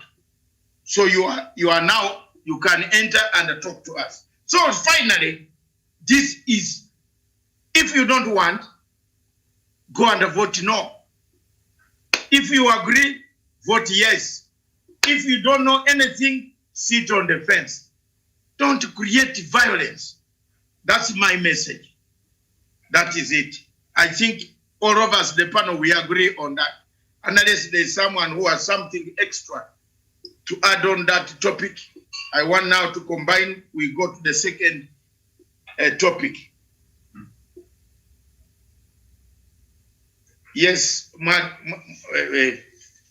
anybody who has a different version?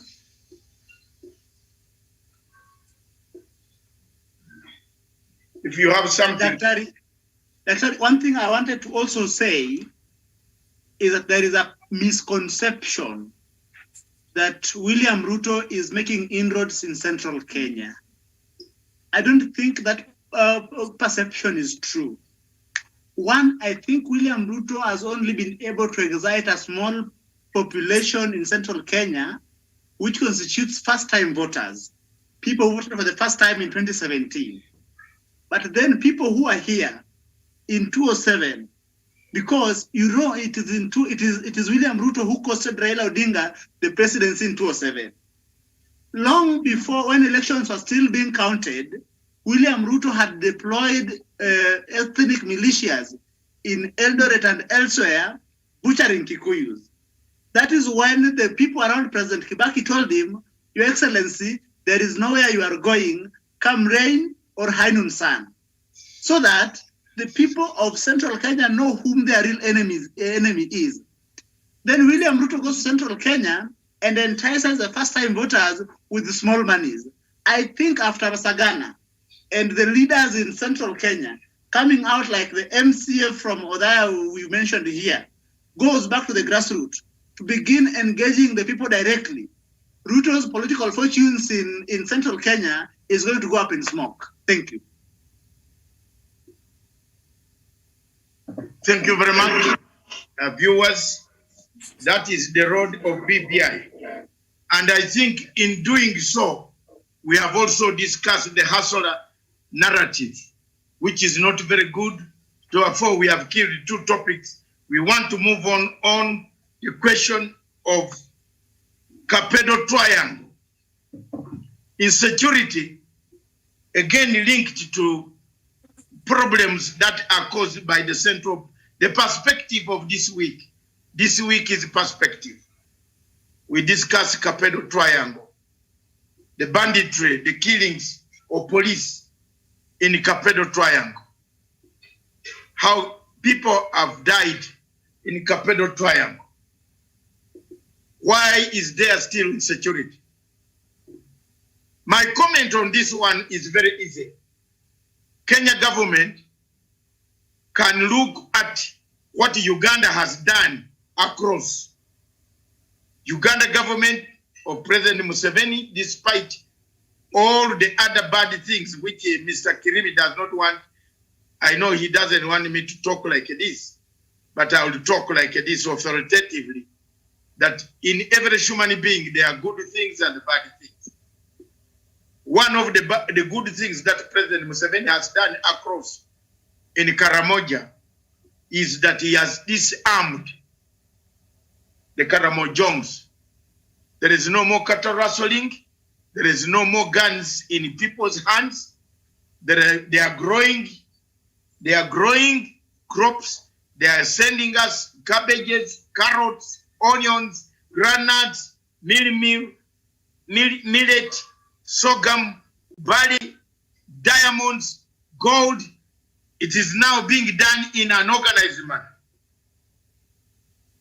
So the Kenya government can look at the Kapedo triangle, borrow some leaf from their friends across in Uganda. The government in Uganda has done very well on the question of Karamoja. But we want to address the root cause of this Kapedo triangle. Who is pumping in money?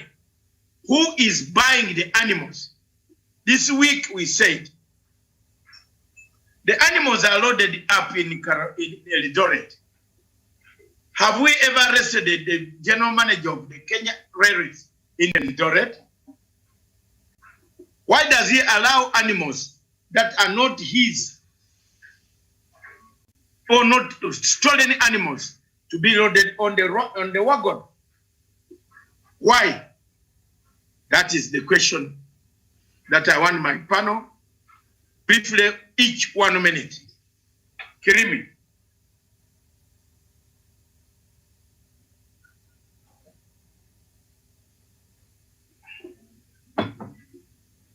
If Kirimi is still busy, Karanja.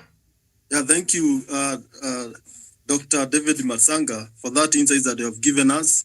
And on the issue of Kapedo, there is a lot of political interference, and who sponsor these bandits, who give these people, the militias, guns and the ammunition to use. Therefore, it is high time that all the politicians who are culpable of these things to be held responsible for their behaviors. We have seen them arrest Tiati Member of Parliament, William Kamket, and we want more investigation to be carried out so that they get to the bigger fish. Because we know this issue of cattle rustling, it is all about the meat and the meat industry and the people who consume it and the Kenya Meat Commission. And we saw sometimes last year the child to Deputy President William Ruto having been given tender to deliver meat to Kenya Meat Commission. And it is through the president intervention that things at Kenya Meat Commission have been streamlined. Therefore, these people have a stake on the business of meat, and they don't have all these animals. That is why they engage on this cattle rustling process. And all these people who deal in this business should be investigated so that we know the root cause of all these things. One solution, and we need to look at, after disarmament, after them surrendering their guns, we need to look at the economic aspects of these people. These people are pastoralists, and we can engage them in other economic activities like farming, and we can turn that rad, as you are saying in the issue of Karamajong and how President Museveni intervened. The government of Kenya can also intervene in the same, and they can learn a lot from that project. They turn the land into agricultural land where things crops will be planted there. These people will start farming, and that is how they will get money in their pocket, and they'll start seeing that it's not only pastoralism, but the other economic activity that they can carry. Number two, they can also be taken to schools. The government should ensure that these young people are taken to school so that we eradicate and we assimilate them to the culture of civilized citizens, so that they stop this culture of cattle rustling and engaging on those kind of things as a proof of being a man enough. You know, in some of this culture, in order to be recognized as a man, you need to go into a nearby village and you get some cattle. Then you'll be termed as a brave man enough. And then the last thing as a solution that we need to look into is after sending the army there, we need to ensure that we keep army there, not only for the sake of bringing peace, Karanja, but the army should go in that area and man the place. Thank you. Thank you, Karanja. You've made your points very clear. Education, reorganization for diversification of activities from cattle rustling to farming and other activities. Those are the good points that you have made, so that the Kenya government can learn from this example. Kirimi, before you come in, I want to correct Juma Smith, because we said we shall not block you. We want you to yap. You don't know. I said Kapedo Triangle and Karamoja across Turkana and Karamoja, not Luwelo Triangle. Luwelo Triangle is in Uganda. Karamoja is the neighbor of West Pokot and Turkana. That's why you see Natembea said yesterday, some of the people, the cattle rustlers, are heading towards Uganda. They are not going to Luwelo Triangle. So stop littering my television with lies. And you are on notes. I will block you if you continue littering it with lies. Thank you. Kiremi. Thank you, Dr. David Matsanga. And we need to also ask ourselves the question of why did the Ugandan authorities release article criminals from various prisons in Uganda and took them to Moroto, which borders West Pokot, where these criminals are just to jump the fence and disappear into the Kapedo Triangle, on whose interest were over 400 article criminals came to the Kapedo Triangle. These are article criminals with very serious crimes to the people of Uganda in Uganda, and also for whose interest did they come to Kapedo? Again, when these cattle are being stolen, on whose land do these animals go and get fattened to and also sold from? Because these animals are marked. We need to ask ourselves very serious questions. Who is the general manager that allows cattle with no certificate to board the train from Eldoret to Nairobi? We need to know who is this that allows these animals to be sold with a wanton reckless, and also at the end of the day, we need to know who are these protecting the bandits in Kapedo Triangle. We need to know who are these people who are coordinating the bandits and the criminals that disappeared from the prison in Moroto. We need to ask ourselves very serious questions, and I've said I've made various claims before, and I said it is none other than the deputy president and his cronies like Northwest Turkana Governor Josephat Nanok. I said anyone that has contrary opinion to that should sue me or make a counter claim to that, because it is him that has a farm that he has grabbed in Taita Taveta, where he takes these animals. And we need to tell each other the truth. This is 2021.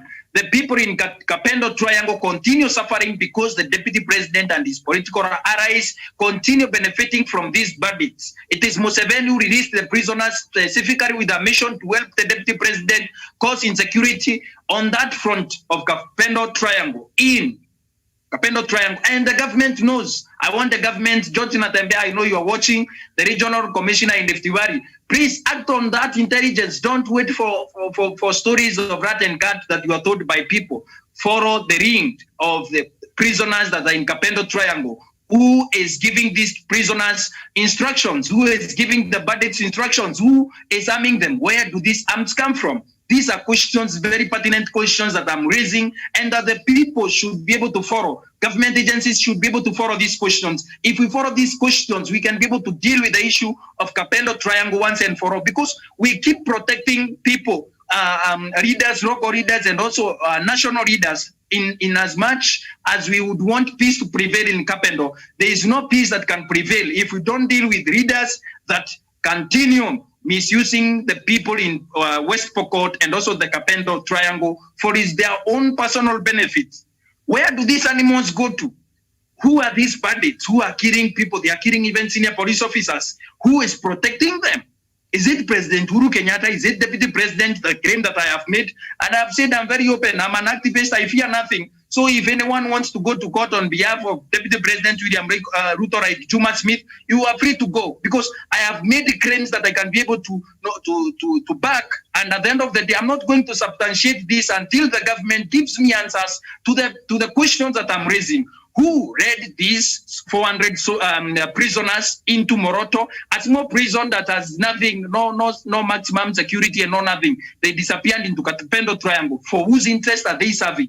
For whose interest are they terrorizing and killing police officers in Kapedo? The bandits that are there, who is supplying them with ammunition and also arms in Kapedo Triangle? Who is giving them supply in the Kapedo Triangle? Because it is very eerie. The Kapedo Triangle is very eerie. Whose interest are they serving? And again, my other question is, why are we protecting local leaders instead of Governor Nanok, Josephat Nanok, dealing with the issue in Kapedo? Governor Nanok is talking about wheelbarrows in Nairobi. Are you going to let your people die for your own political expedience and selfish ambitions, or you are going to stand up for your people? We want to ask George Natembe, the regional commissioner of Rift Valley, to deal with this issue decisively and deal with the issue of Kapedo Triangle once and for all. We need to go for whoever it is in this nation. The only person I cannot be able to take to court, it is the President of the Republic of Kenya alone. And if he leaves office, he can be taken to court. We need to take people to court. We need to see action taken against people that are benefiting from impunity in Uganda that has permitted in Kapedo Triangle. Who is this man being helped by Museveni? And we all know who is a friend to Museveni in the Republic of Kenya. Very senior government official, Deputy President William Ruto. And I will not take down my comment and also my position on this. These represent my personal opinion, does not represent Punchline Africa. It represents my own personal opinion. I submit. There you are. The cows have found themselves in the ranch. Woohoo! The drama goes on. Kidi Maga. Don't talk long. Kapedo triangle. I am saying, let the government, my solution is this. Let the government of Kenya understudy, take an understudy. Is that correct English? Yes. Is it correct, you younger men? Yes. The one whom I've taught my sons, is that good English? You know where it does now, we have to ask from you whether I'm speaking nicely. When an elder's trouser, the zip is open, you always tell the elder, please. You know, the age is coming, catching up with you. Understudy what President Museveni has done. What President Museveni has done in Karamoja. You know, Karamojongs, Masai, Turkana were once cattle rustlers. The Karamojongs were once, they are no longer. They grow crops, they export maize, they trade in gold, diamonds, which are being dug. They have harnessed their rivers, they have dams. The land is fertile like Israel. Oh my God. Look at that. Uganda has done a miracle on that part. It might lack a democracy in this other, which Mr. Kirimi does not like to hear. But on this, on the Dr. Masanga, before Kidi comes in, I need to make a rejoinder. I said yesterday I'm not a spokesperson of Museveni, and Juma Smith is very happy that you are marrying me on Museveni and his development record. I don't speak for Museveni. I analyze issues as they are. Again, Museveni has people that he pays. If Museveni wants to pay me to speak about his development record in Uganda, he can pay me. Juma Smith has been hammering me since you started thanking Museveni for bringing peace and also development in Karamojong region. Juma Smith, you should be ashamed of yourself. I don't speak for Museveni, Juma Smith. And come out of the pseudo account so that I can deal with you decisively, calculative, and also precisely. Juma Smith. Thank you very much. Juma Smith, you have heard, and we have asked you, Mr. Juma Smith, you are lucky that your comments that you make which are negative, me now, I am the owner of this station. I'll rub them off, but I will not block you. So that is what that's the game I do to the pseudo accounts of you. Itumbi. I rub you off, block you, and leave you being roasted. So I don't want to block you off because at times you have some ideas on Somalia, you agree with us. So every human being has a weakness. On Somalia, you agree with us. On Ruto, we don't agree. So we are not going to block you, sir. You continue enjoying the courtesy of Punchline Africa TV, which is not paid by a few coins stolen from damn money. Thank you very much. Let's move to Kidi. Kidi, 1 minute. 1 minute only. You're a lawyer. Summarize your case. I usually cut to the chase, and in this case, I will cut to the chase. The problem with the Kapedo triangle is a proliferation of small and light arms in that area. And a lot of illicit arms has ended up in the hands of the civilians. The question is, who has been the enabler of the proliferation of these small arms in that area? And you see, because those people with very minimal education cannot, raid cattle and then be able to ship them to places like Nairobi without collusion with the political godfathers who, among other things, offer political protection. So that as the government gets into the Kapedo triangle to take away to disarm the local community, it must also hold accountable any political leader who has been enabling this menace in that part of the world. Thank you, Daktari. This is a record. Thank you. Small arms are the ones pouring in that region. Can we try to do something? Take in the army. Take in people who must look for these arms, not people who go to eat cows and eat mchogo. Thank you very much. Professor Nyari. Professor, If you are not available, then we move on in summary. In summary, the Kapedo Triangle, we need to, this week, has been on the headlines. But we need to find a solution. We need to educate these people in the Kapedo Triangle. Have we given them enough facilities to change their lives? Have we grown there enough facilities? Is devolution working in these areas? A lot of money is being pumped into these areas. How much money has been swindled to buy helicopters and planes for the governors to fly over the poor people? Does Kenya need to revisit these areas? Does Kenya need to see whether Nanok has not used the money that was meant to develop Kapedo Triangle and West Pokot and other areas? It has been misused, diverted. How much can we do to change the lives of the people on the ground? That time in, time out, many of these things are avoided. We have proposed the Ugandan model in Karamoja, which is very, very important. We can change it. We have proposed, and I repeat, we have proposed the Ugandan model where Museveni used all methods to collect the guns. There's no gun in Karamoja, there's peace now. They have been given seeds, equipment, tractors, hoes, and other equipment for the gardens. And they are digging in the farms, they are extracting gold, minerals like a diamond, which they are doing business with other communities, even exporting some of the grain that they grow in Karamoja. That is what the Kenya government should do. Point number 2, education is very important. Have we educated them well? No. Some of these people don't even know whether elections will have taken place. They live in the valleys, in the bushes, in nomadism. Usually nomadic democracy is very difficult to grow amongst people. The last point that we saw is the small arms being sold in the area from South Sudan, from Uganda, from Ethiopia, and probably from Somalia. These are the worrying factors that worry us as citizens of Africa. Thank you very much, viewers. That comes to the end. That is Kapedo Triangle. We move on to our next topic. And our next topic is very emotional. Somalia.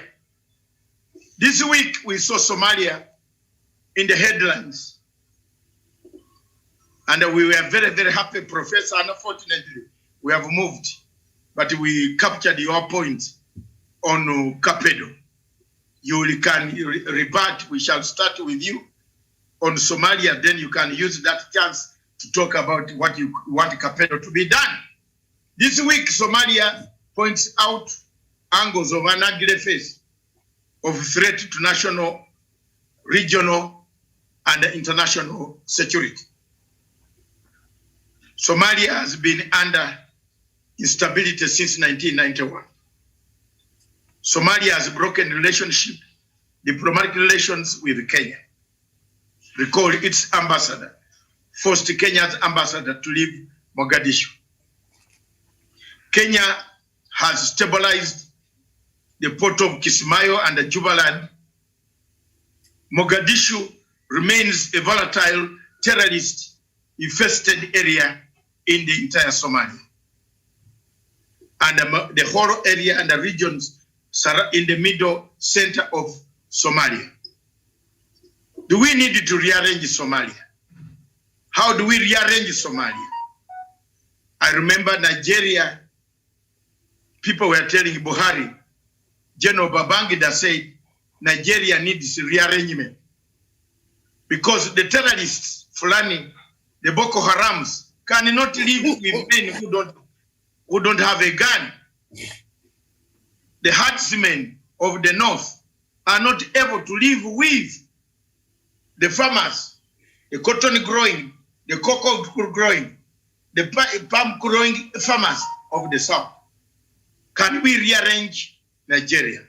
Therefore, my question, can we rearrange also Somalia? So we looked at all aspects. It generated quite a lot of heat that yesterday our brother from Somalia was able to concede that the worst problem, Kenya does not have any problem with Somalis. Kenya has, and Africa has a problem with one man, President Mohamed Farmajo. That's the person who has brought this animosity. The previous presidents never antagonized Kenya. The previous government never took Kenya to the ICJ. Previous government never hated any Kenyan. The previous government worked well with the Kenyan government. My question still remains, why? Why? And why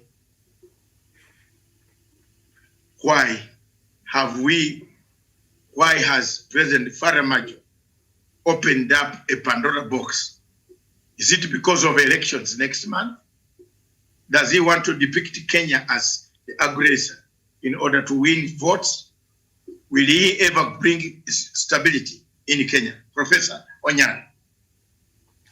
Thank you, Dr. Masanga. I'm sorry that I missed the topic which you have just come. Kapedo triangle, is it to disarm or to not to disarm? The government should be moving with diminishing intensity to disarm the people who are possessing guns which they are not supposed to possess. And more in-depth analysis should be done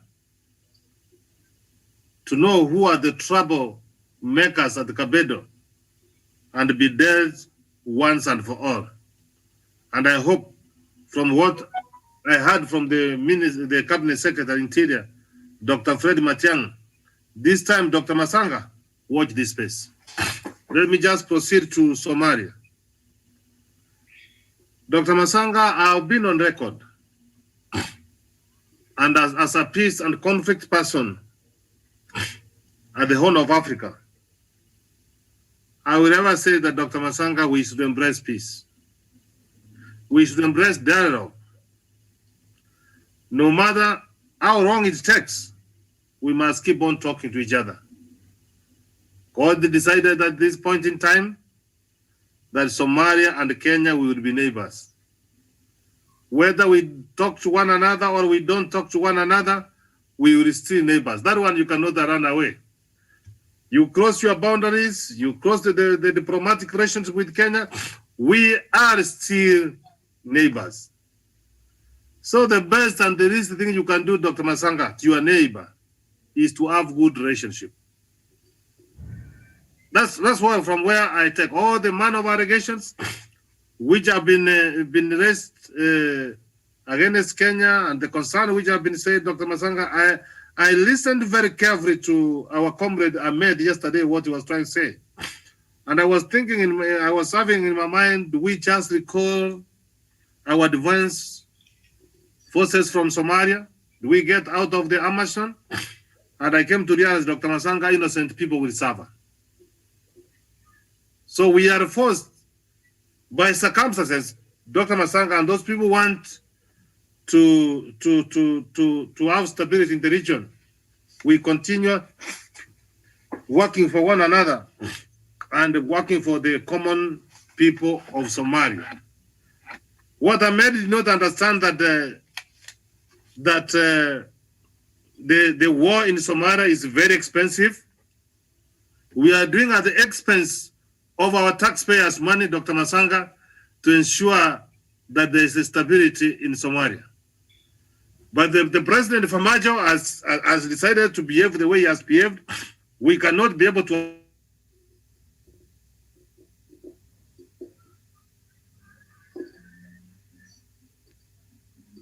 in the Indian Ocean. And this is what I want. I want the people of Somalia to open their eyes and see. We cannot, Dr. Masanga. You want at this the point they are realizing that we want to destabilize. What are we going to gain by destabilizing Somalia, Dr. Masanga? After having said that we want a stable Somalia. And I want to quote the words of the former president for the Republic of Kenya, Dr. Stephen Musyoka. He said that the Somalis, it's high time that they decide what to do their country. The world will get tired. So if you push Kenya into an extent that Dr. Masanga, that we get tired, what will happen? I want you to see the what was happening. You saw what is the soldiers of Somalia doing in Tigray in Ethiopia. So you can see Dr. Masanga, you go to Higad, you take your case there. Then if the case does not come in your favor, you say now you don't trust IGAD. So Dr. Masanga, we are having interesting times at the Horn of Africa. And we must be very careful because I know the Somali nationals, the people of Somalia, and that is the Somalis and the Kenya Somalis, they are all brothers, Dr. Masanga. We have clans of Somalia spreading to Kenya. We have Kenyan clans spreading to Somalia. So we are one people, and Dr. Masanga, from where I sit here, that I'm looking for the day as Pan-African when we have United States of Africa. The rights of President Farmajo, it is a matter of time. And watch my lips and look straight in my eyes. It's a matter of time, Dr. Masanga. The kind of this leader, Dr. Masanga, they are not going to survive in this decade. They will be swept away. But what I want to say, Dr. Masanga, people have given you 5 years to work for them. You have failed to perform for them. Then you have to look for a scapegoat. And you try to say these are the reasons why I have not succeeded. And that is exactly what President Farmajo is trying to do at this point in time. He wants to look for an excuse. And this is the point, Dr. Masanga, I said that the African Union must move forward. And for avoidance of doubt, Dr. Masanga, I did say yesterday, and I am repeating, that the world will not watch President Farmajo to interfere with the peace in the continent of Africa, in the Horn of Africa, which we are trying to ensure that it stands. And Kenya will continue being a bigger brother. He was trying to say that Kenya, who puts Kenya as a bigger brother. There's no doubt if your brother, if there's your elder brother, is there. There's nothing you can do. We have said that we are all neighbors, and we have been doing together. The Somalis people have invested here in Kenya. So when you cross the diplomatic ties with Kenya, and they are not Kenyans, what are you thinking about their investment? And I'm sure even this president has got investment in this country. So we must have a bigger picture to see where are we taking Africa.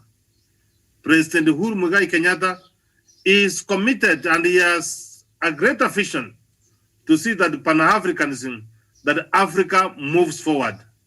So we will condemn President Farmajo in daytime, in the morning, in the midday, in the evening, and even in the night, that we have got no time to spare. And how I pray that Dr. Masanga, if I had a vote to go and vote him out, I will exactly do that. But I'm appealing for the people of Somalia. You have to decide what you have to do in your country. For the last 30 years, your country has never enjoyed what another country in the world ought to be enjoying. Take your time and take this man home and he rest forever. I submit. Thank you very much, Professor Jared Onyari. I now want to move fast because we have exhausted this topic. I want to call in Kirimi and be candid, cut it to size. Your final points, your good points on Somalia, so that we finish your good yours sincerely, Uganda. Thank you, Dr. David Matsanga, and to the nephew of Mohamed Siadi Baleh, President Abdullahi Farmajo, Mohamed Farmajo. for you to allow Somalia to go to the next level.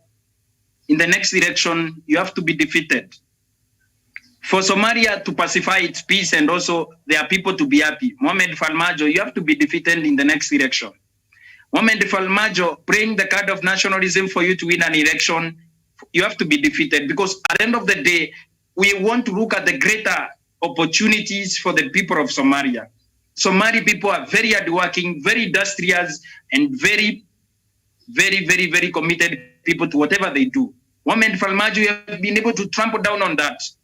Some people have raised the suspicions of your commitment to the peace process in Somalia, because Mohamed Farmajo, instead of arming your people and also training army so that you can be able to pacify your peace and protect your land, soil, and water against territorial and also internal influences and also external aggression and internal aggression, Mohamed Farmajo, you have used that army to intimidate the people of Kenya for you to continue playing the card of nationalism to the people of Somalia, telling them how Kenya is interfering with your internal sovereignty. Every person that supports you today has eaten the hook and sinker for the nationalism that you have played, telling them that you are a sovereign state. Nobody has ever refused that Somalia is a sovereign state, including when the people of Kenya have paid for your office space in Nairobi and also have paid for your government and also your cabinet to meet at the Raiko Regency, the former Grand Regency Hotel in Nairobi. We knew that you are a sovereign state.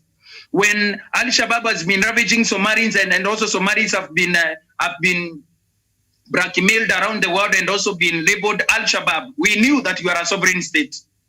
When your country has become a barrier state, when your country has become a failed state, Mohamed Farmajo, we knew that you are a sovereign state. When we have sacrificed, inhuman sacrifice, actually, Mohamed Farmajo said that Kenya has made more human sacrifices to be able to pacify peace and also bring peace to your country. We knew that you are a sovereign country. The people of Kenya stand with the people of Somalia, except you, the man that has sold our well blocks in Indian Ocean, a man that has came into cahoot with foreign powers, France, who have been denied a chance to be able to explore well in Turkana, and also people like Qatar, Norway, and Turkey, people who want to colonize your country in 21st century. Your claims on the people of Kenya, the President of the Republic of Kenya, to our flag and soil, actually where you have a house and your ministers have houses in South Sea and Lavington, where they issue threats to our country and sovereignty as a nation, they issue them from our land. Respect the people of Somalia, except that you have gone out of your way to be able to bring the economic war in Indian Ocean when we sold our well blocks. So Mohamed Farmajo, find it in your heart for the people of Somalia. When your uncle fell in 1991, the people of Somalia went into a civil war that has destabilized their nation, that has made the people of Somalia to be blackmailed and also be labeled as Shabab and bad people. That years later, the nephew of Siadi Barre, you want to take that country to the dog again. Mohamed Farmajo, I'm beseeching you in the name of Allah. Stop what you are doing for the people of Somalia. Enjoy your route from Qatar and tell them it is no longer possible or feasible or tenable to sell the well blocks in Indian Ocean, because this is pure economic war that you are going to spar between the people of Kenya and the people of Somalia. Mohamed Farmajo, before I go, you need to pacify your cabinet. You need to also get out the Al-Shabaab out of your cabinet, the members of parliament, hand over them to the International Criminal Court. If you're not going to do that, Mohamed Farmajo, send these people to prison, the Al-Shabaab in your cabinet, and you don't want to accept it. The people of Somalia that have eaten and swallowed unk and sinker for the nationalism kind about sovereignty and all that. We know that you are a sovereign state, Mohamed Farmajo. Stop protecting Al-Shabaab in your government. You are giving the Army of the Republic of Kenya, our Kenya Defense Forces, ahead time to protect property, provide health care, provide education, and also guard the people of Somalia, protect the people of Somalia from the aggression of Al-Shabaab. If Al-Shabaab continues staying in your cabinet, sack those people in cabinet and send them to prison or send them to ICC, Mohamed Farmajo. I submit. Thank you very much. I hope the Somali government is hearing the message, and it is loud and clear everywhere in the world everybody is calling for peace and restraint from the government of Somalia and other people. Many sites in the world, like the site is one in Kampala called the Ego Online. I think you know it. It's one of the biggest sites in Kampala. And it does very well. It has published a lot of material asking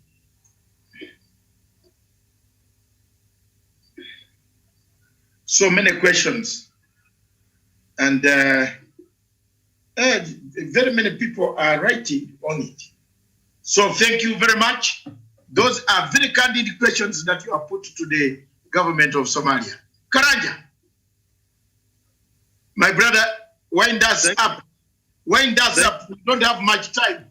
1 minute. Wind us. The boss on Somalia today is spoken. He's not a coward.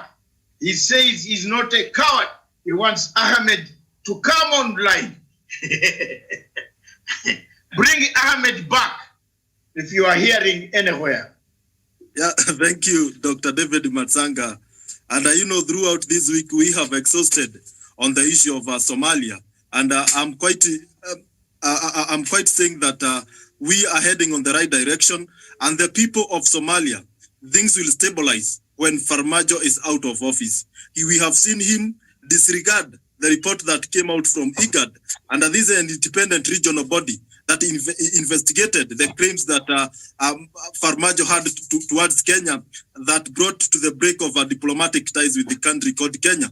Therefore, we have seen the hypocrisy on the personality of President of Somalia, Farmajo. And it is high time that we put into consideration the recommendations and the report that came from IGAD, and we see who truly Farmajo is. And for that, Kenya should continue working with its neighbor to ensure that there is peaceful coexistence. And Farmajo should deal with those people who are working hard to disorganize his government. The menace of Al-Shabaab, he must ensure that is dealt with once and for all. And the cabinet should be cleaned, as Douglas says. Therefore, on conclusion, the people of Somalia needs to wake up and vote the right leaders who can take them to prosperity and who can bring regional cooperation in the entire of African countries, because we are looking forward to Africa that is united towards a common goal of economic recovery, economic well-streamlined aspects, and a political stability and a good democratic space. Thank you. Thank you very much, my brother Javani Karanja. Today you have been very straightforward, 1.5 minutes. Thank you. Kidi Mwaga. Thank you, Dr. Well, the concept legal implications of exit strategy. Yes. Do we exit? Do we maintain peace? What does Kenya do? Accusations that are not well founded.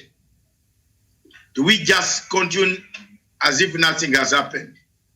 Do we put our heads in the sand and wait until bombs rain on us in Nairobi? What can we do? Why can't Africa come to a situation where they can encourage Al-Shabaab?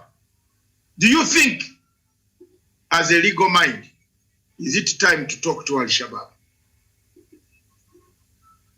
Yes, thank you, Dr. The position at the level of international law is that no legitimate government negotiates with the terrorists. It is a position that has taken precedence since the time of Jimmy Carter, the time of Ronald Reagan, and even the time when Al-Shabaab terrorists came and took away German tourists at the Kenyan coast in 2012. President Kibaki, in his wisdom to acting together with the Prime Minister, Raila Amolo Odinga, decided to declare war on terrorists. And that was the genesis of Operation Linda Nchi. Today, what we are telling President Farmajo is that the concept and the doctrine of the sovereignty of the people, that the ultimate power rests with the people, is something that is universal the world over. And therefore, if he is acting in the interest of the people of Somalia and in the interest of Somalia, he must not act in the interest of the connected wealthy billionaires at the top.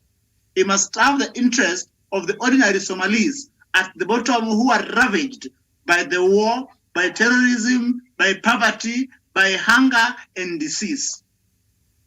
About the Somali question is that it is something that we cannot leave to Somalis as much as they would have want to, so that a few people like Farmajo are able to rake in billions of dollars from Qatar and Turkey and such entities and countries. The truth is that in this day and age, when the world is increasingly interconnected and interlinked, we need a coordinated regional and international response to deal with the Somali question. And therefore, the issue of AMISOM, African Union must put its foot down to ensure that there is a greater deployment of soldiers to Somalia. Somalia cannot purport that after the African Union countries, including Kenya, investing their time, energy, and resources in propping up a legitimate government in Somalia, that now it wants to begin playing this politics of belligerence and acting as if it doesn't need its neighbors. That cannot be let to stand.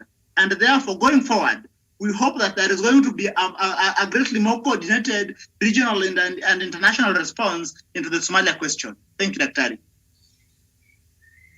Thank you very much. Thank you. Oh, somebody has left me. Here we see President Uhuru Kenyatta coming out, going to inspect our troops in Somalia, the photograph in the background. Finally, we come to the topic that will send us home. We have 2 minutes each. No, 1.5 minutes each. And be precise, is Bobi Wine Uganda? Is Bobi Wine free? How free is he? Is the drama in Uganda over? We talked of wider dialogue. Can there be dialogue with a person who cannot dialogue? Will there be any other course of action? What course of action? Peaceful action through courts of law, the Supreme Court of Uganda, to make a decision. Are Ugandans prepared to wait for that peaceful judicial transit route that can bring about harmony? What lessons can we learn from an election where a president has been there for almost 35 years or 36 years in power? What lessons can the rest of Africa learn from COVID elections? Remember, the Uganda elections was conducted in a COVID situation. Do we need to arrest our opponents? Do we need to put them under house arrest? Was it value added? What value has it added to the government of Uganda to put Bobi Wine under house arrest? Which law, if we are following the rule of law, a man garnered 3-point-something million votes against 6-point-something final tally. What can we do to our opponents who have lost the election, but they have sizable support? What can be done? Can we embrace them? Can we bring governments of national unity? These are some of the questions. Does Africa need elections? Are we mature enough to understand what elections are? Especially when a political opponent, opposition party is campaigning without even money for food, for fuel. Yet the government, which is in power, is campaigning with huge money at its disposal with quite huge administrative officers of the government helping in making the bed for the same government for them to sleep on. Are these not lessons enough? Uganda is my country. And therefore, not to be biased, I have my opinion. I leave the panel to discuss, and I begin with Kirimi. No, Kirimi, you will come later, listen to other views, because you are the master. Either you open up. There you are. Thank you, Dr. Masanga. One, Bobi Wine is not free because Kaguta Museveni continues to stifle the voices of millions of Ugandans. For that to happen, number two, Kaguta Museveni should give the people of Uganda the space, Bobi Wine the space to go to court and also argue his case in court. Number three, the people of Uganda themselves, from Masaka to Mbare to Ruelo to Kampala to every other place in Uganda, all these people are crying in their heart, they want freedom. That freedom has not been granted by Yoweri Museveni. What do we do from this point? Number four, America, the EU, the EU, every other organization needs to come together to help the people of Uganda.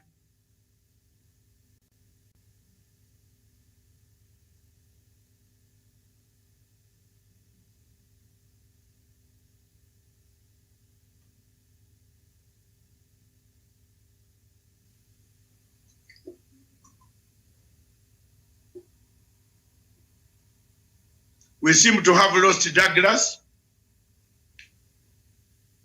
Javan. Yeah, thank you very much, Dr. David Matsanga, for the great work that we are doing to champion for democracy for the people of Uganda. One thing that we must agree is that by Bobi Wine being set free from the house arrest, that does not guarantee the freedom that we need in Uganda. The freedom that we need in Uganda is the freedom to vote, and the vote counts. It's a freedom to have development. It's freedom where leaders will not be intimidated. It's freedom where the media will be given its space. It's freedom where internet will not shut down illegally. It is freedom where the people of Uganda can assemble and champion for a common cause without being intervened by the government of the day. It is freedom where the people of Uganda will be given a chance to exploit their economic, political, and social powers without being intimidated. That is the true freedom that the people of Uganda needs. But this freedom of letting Bobi Wine free, when you curtail his movement, when you curtail his processes, when you curtail him to address his supporters, when you curtail him not to have media presence, that is not the freedom that the people of Uganda needs. We need real and tangible freedom. You have asked a very good question. What can we learn from the process that have happened in Uganda? One thing that we must run as a country here in Kenya is that we need to prepare and to have an electoral commission that is not biased, that is transparent, that will guarantee the credibility that is supposed to be in an election. That is something that we must work into. Number two, we don't need to intimidate the opposition. We need to bring them on board because they have a voice and they have a constituency that they represent. That is number two. And number three thing, this thing of winner take it all is something that we need to look into a democratic space in African countries. There's no need in a third world country to send home a person who guns almost 40% of the total vote cast. You put them into political cold when they have their supporters. And you know, in these African countries, the person who takes power, he takes everything, and he ends up neglecting those people who perceived to be in opposition. It is high time that we bring everybody on board and we work as a country with opposition and those in the government to ensure that we put and we bring this country forward, because the sole purpose why politicians run for presidential offices is to bring change to their people, and we can incorporate divergent views, and we form one agenda that involves the opposition, that involves the government. And that is what we are calling to the government of Uganda. Museveni and Bobi Wine, sit on the table. Let's have people who will trigger and catalyze the mind of Museveni to see the sense of having a dialogue, to see the sense of putting the country of Uganda at his first priority, but not his personal interest. The country called Kenya, we have learned a lot, and it's best thing also to allow the media to have their freedom of expression. That is something that we need to see happening in the country called Uganda, because here in Kenya, the media has helped a lot to shape the agenda of the people, because one role of the media is the agenda setting role. What the media gives prominence, that is what the people debate. Like today in Kenya, they are giving prominence to a meeting that is happening in Sagana. That is what Kenyans are discussing. We need to have a media that will give prominence to things that matter, to things that will change the Kenyans, the Ugandans' narrative. The media should be given its space, because when you give space to things that don't matter, to things that will not bring change to the people of Uganda, then that media is worthless and is not supposed to be in place. Therefore, let the people of Uganda continue having peaceful demonstrations, continue having peaceful means that will ensure that they have the guaranteed space that they need, to have the leadership that they need. And the only mistake that Bobi Wine committed, according to the government of Uganda, is checking the bad regime of Museveni. That is why they are worried. He has shaken them. They are worried. That is why they don't want to see Bobi Wine going around freely doing his businesses. And that is a great step. And I think next time, Bobi Wine have seen the weakness, have seen where maybe he did 1 or 2, 3 wrong. And now it's time to rectify. And 2026, he is the man to watch in the politics of Uganda. Thank you, Dr. David Matsanga. Thank you very much. Kidi. Thank you, Daktari. Thank you, Daktari. Kidi, I think you gave us your opinion, did you? Not on Uganda, and not on use of violence in politics. Okay, thank you. Yes, the moment a regime decided to deploy violence against its own people, it begins to diminish its own legitimacy. This is something we've said this week and last week, that for use of violence in politics remains unacceptable. A case in point is when we had the insurrection at Capitol. And we all saw how the police over there reacted, so that we did not see them, we did not see massive deployment of force against people who showed up. So that that should be a lesson that African countries and emerging democracies should end mass clan. Right to dissent is a central civil and political right in democracies. Thank you, Daktari. Thank you very much. Professor Gerard Onyari, help us to take this away.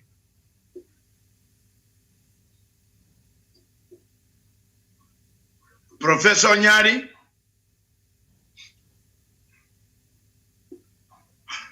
Okay. Thank you very much, viewers. From morning, you have been watching Punchline Africa television. We have touched the perspective of this week. Starting from 1st of February, I ran a show by name Africa School of Thought. My show, the Africa School of Thought. It will run every Saturday at 9 o'clock in the morning.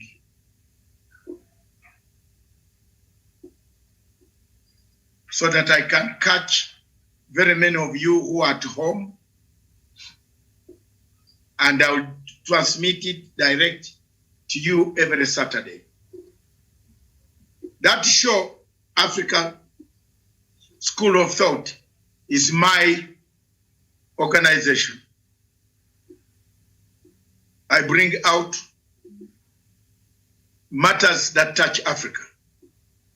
If you want to take part in that show, I will give you the details, and I'm going to arrange the good posters starting from Monday. Starting from Monday, every Saturday and 8 p.m. East African Standard Time. And on Saturdays, it shows twice, 9 in the morning and 8 in the evening. Plus Sunday, 9 in the morning. It will bring now is a show that I bring out my works, what I can, what I have done, what I do, what I can bring to Africa. All those students watching who are studying international relations and African issues, African history, African religion, culture, politics, economy, you are welcome. And we shall be together on this journey all the time. I want to take this opportunity to thank my panel, Kidi Mwaka, Douglas Bidi Kirimi, Javan Karanja, Professor Jared Onyari, on behalf of Punchline Africa Television, Political Command Center from London, and at the studios in Nairobi, where Miriam was not present today, but she will be available on Sunday evening, afternoon at 2 p.m. to run us with Africa Showdown, another popular show which you don't like to miss. I want to say the production team, engineering team, our friends, the satellites, our brothers, the satellite of SBSC in Germany, in Berlin. Thank you very much, brothers. I'll speak to you later myself personally. Thank you for the good work to keep it up. We have struggled together and we have brought Cameroon to the timetable of the international community. And I'm here very glad, very honored to say my journey that I started on Cameroon has paid dividends. Therefore, thank you very much. On behalf of this television station management, and on behalf of myself and others, we thank all the people. And before I go, I want to tell you my radio station, Radio Punchline Africa Television, is always very hot in the evening. What? Where Karanja, Douglas, and Daniel Wesonga. Oh my God. I think the program is called Drive what? It is called Evening Drive. The Evening Drive. Show, yeah. You don't need batteries. You don't need any wires. You need your phone and put it just on the dashboard and enjoy that show. It's hot. Woo! Real hot. With very good music. Very good music, rumba, African music you request. It's a request radio. It's the best African music. The best African music that you ever get. Yeah. And maybe you were. I just give you a minute. Just a minute to greet the people as we close. We've finished all the topics. And unfortunately, you must have been on the calls. We have finished. And we give you a minute to say something about Uganda before I conclude. Yeah, Dr. Masanga, this is what I have to say about Uganda. Is Bobi Wine finally free? Bobi Wine is not yet, is not free. He is not free because the dictator is still in power. We have said before here that the people of Uganda should continue embracing peace. Better days will always be in the future. And as I've said that in this the decade of 10 years, now as we proceed to 2030, Dr. Masanga, many of the dictators are going to fall along the way. And President Museveni Kaguta is not going to be it's not going to be the exceptional. But I'm happy that the few members of parliament who were able to be elected under Bobi Wine's party. Let them just go and battle it in parliament. Let them just go and parliament and ensure they debate well, they make good laws, and watch this space. Museveni is on his way out. I submit, Dr. Masanga. Thank you very much, all of you Ugandans, Kenyans, Tanzanians, Libyans, all the people of Africa. Thank you very much. We have been on air since 9 o'clock. This is the time to call it a day. Thank you very much, people in Mogadishu. Thank you, Yunus. Thank you very much, Juma Smith. Thank you, all of you who have contributed. Emily Moses, thank you very much. Thank you very much, Kase Mash. You have made quite serious points here of saying who takes those videos of Al-Shabaab training. Thank you very much. We also want to query Mo Mohammed for having been part of the video taker.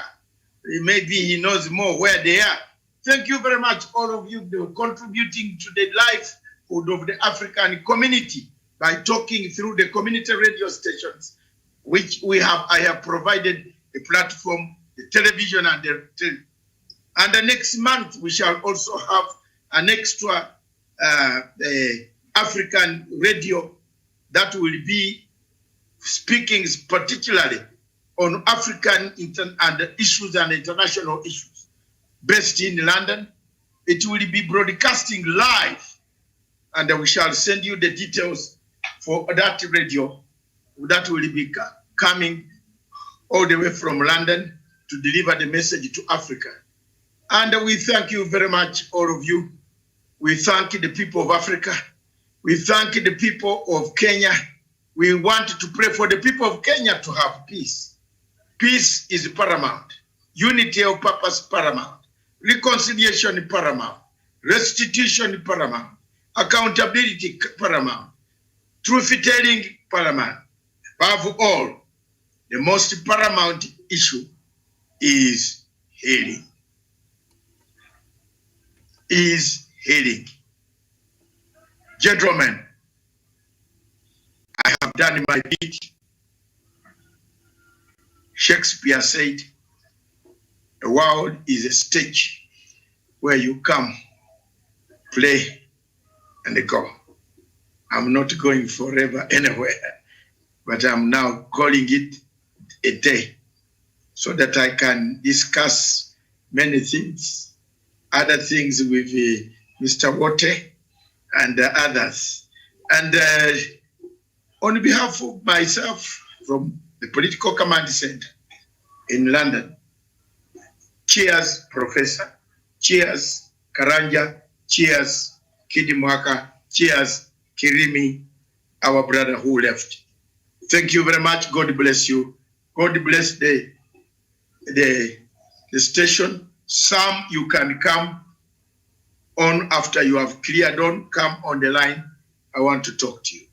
Thank you.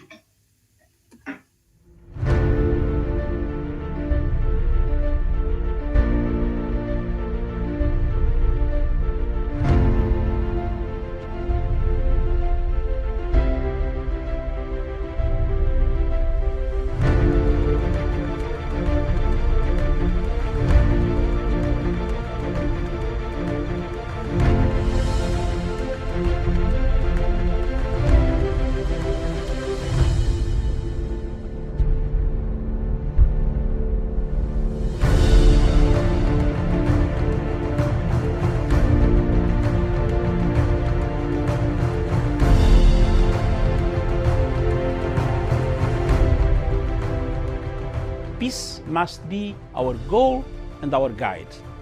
And all that we strive for as a human family, dignity and hope, progress and prosperity, depends on peace. But peace depends on us.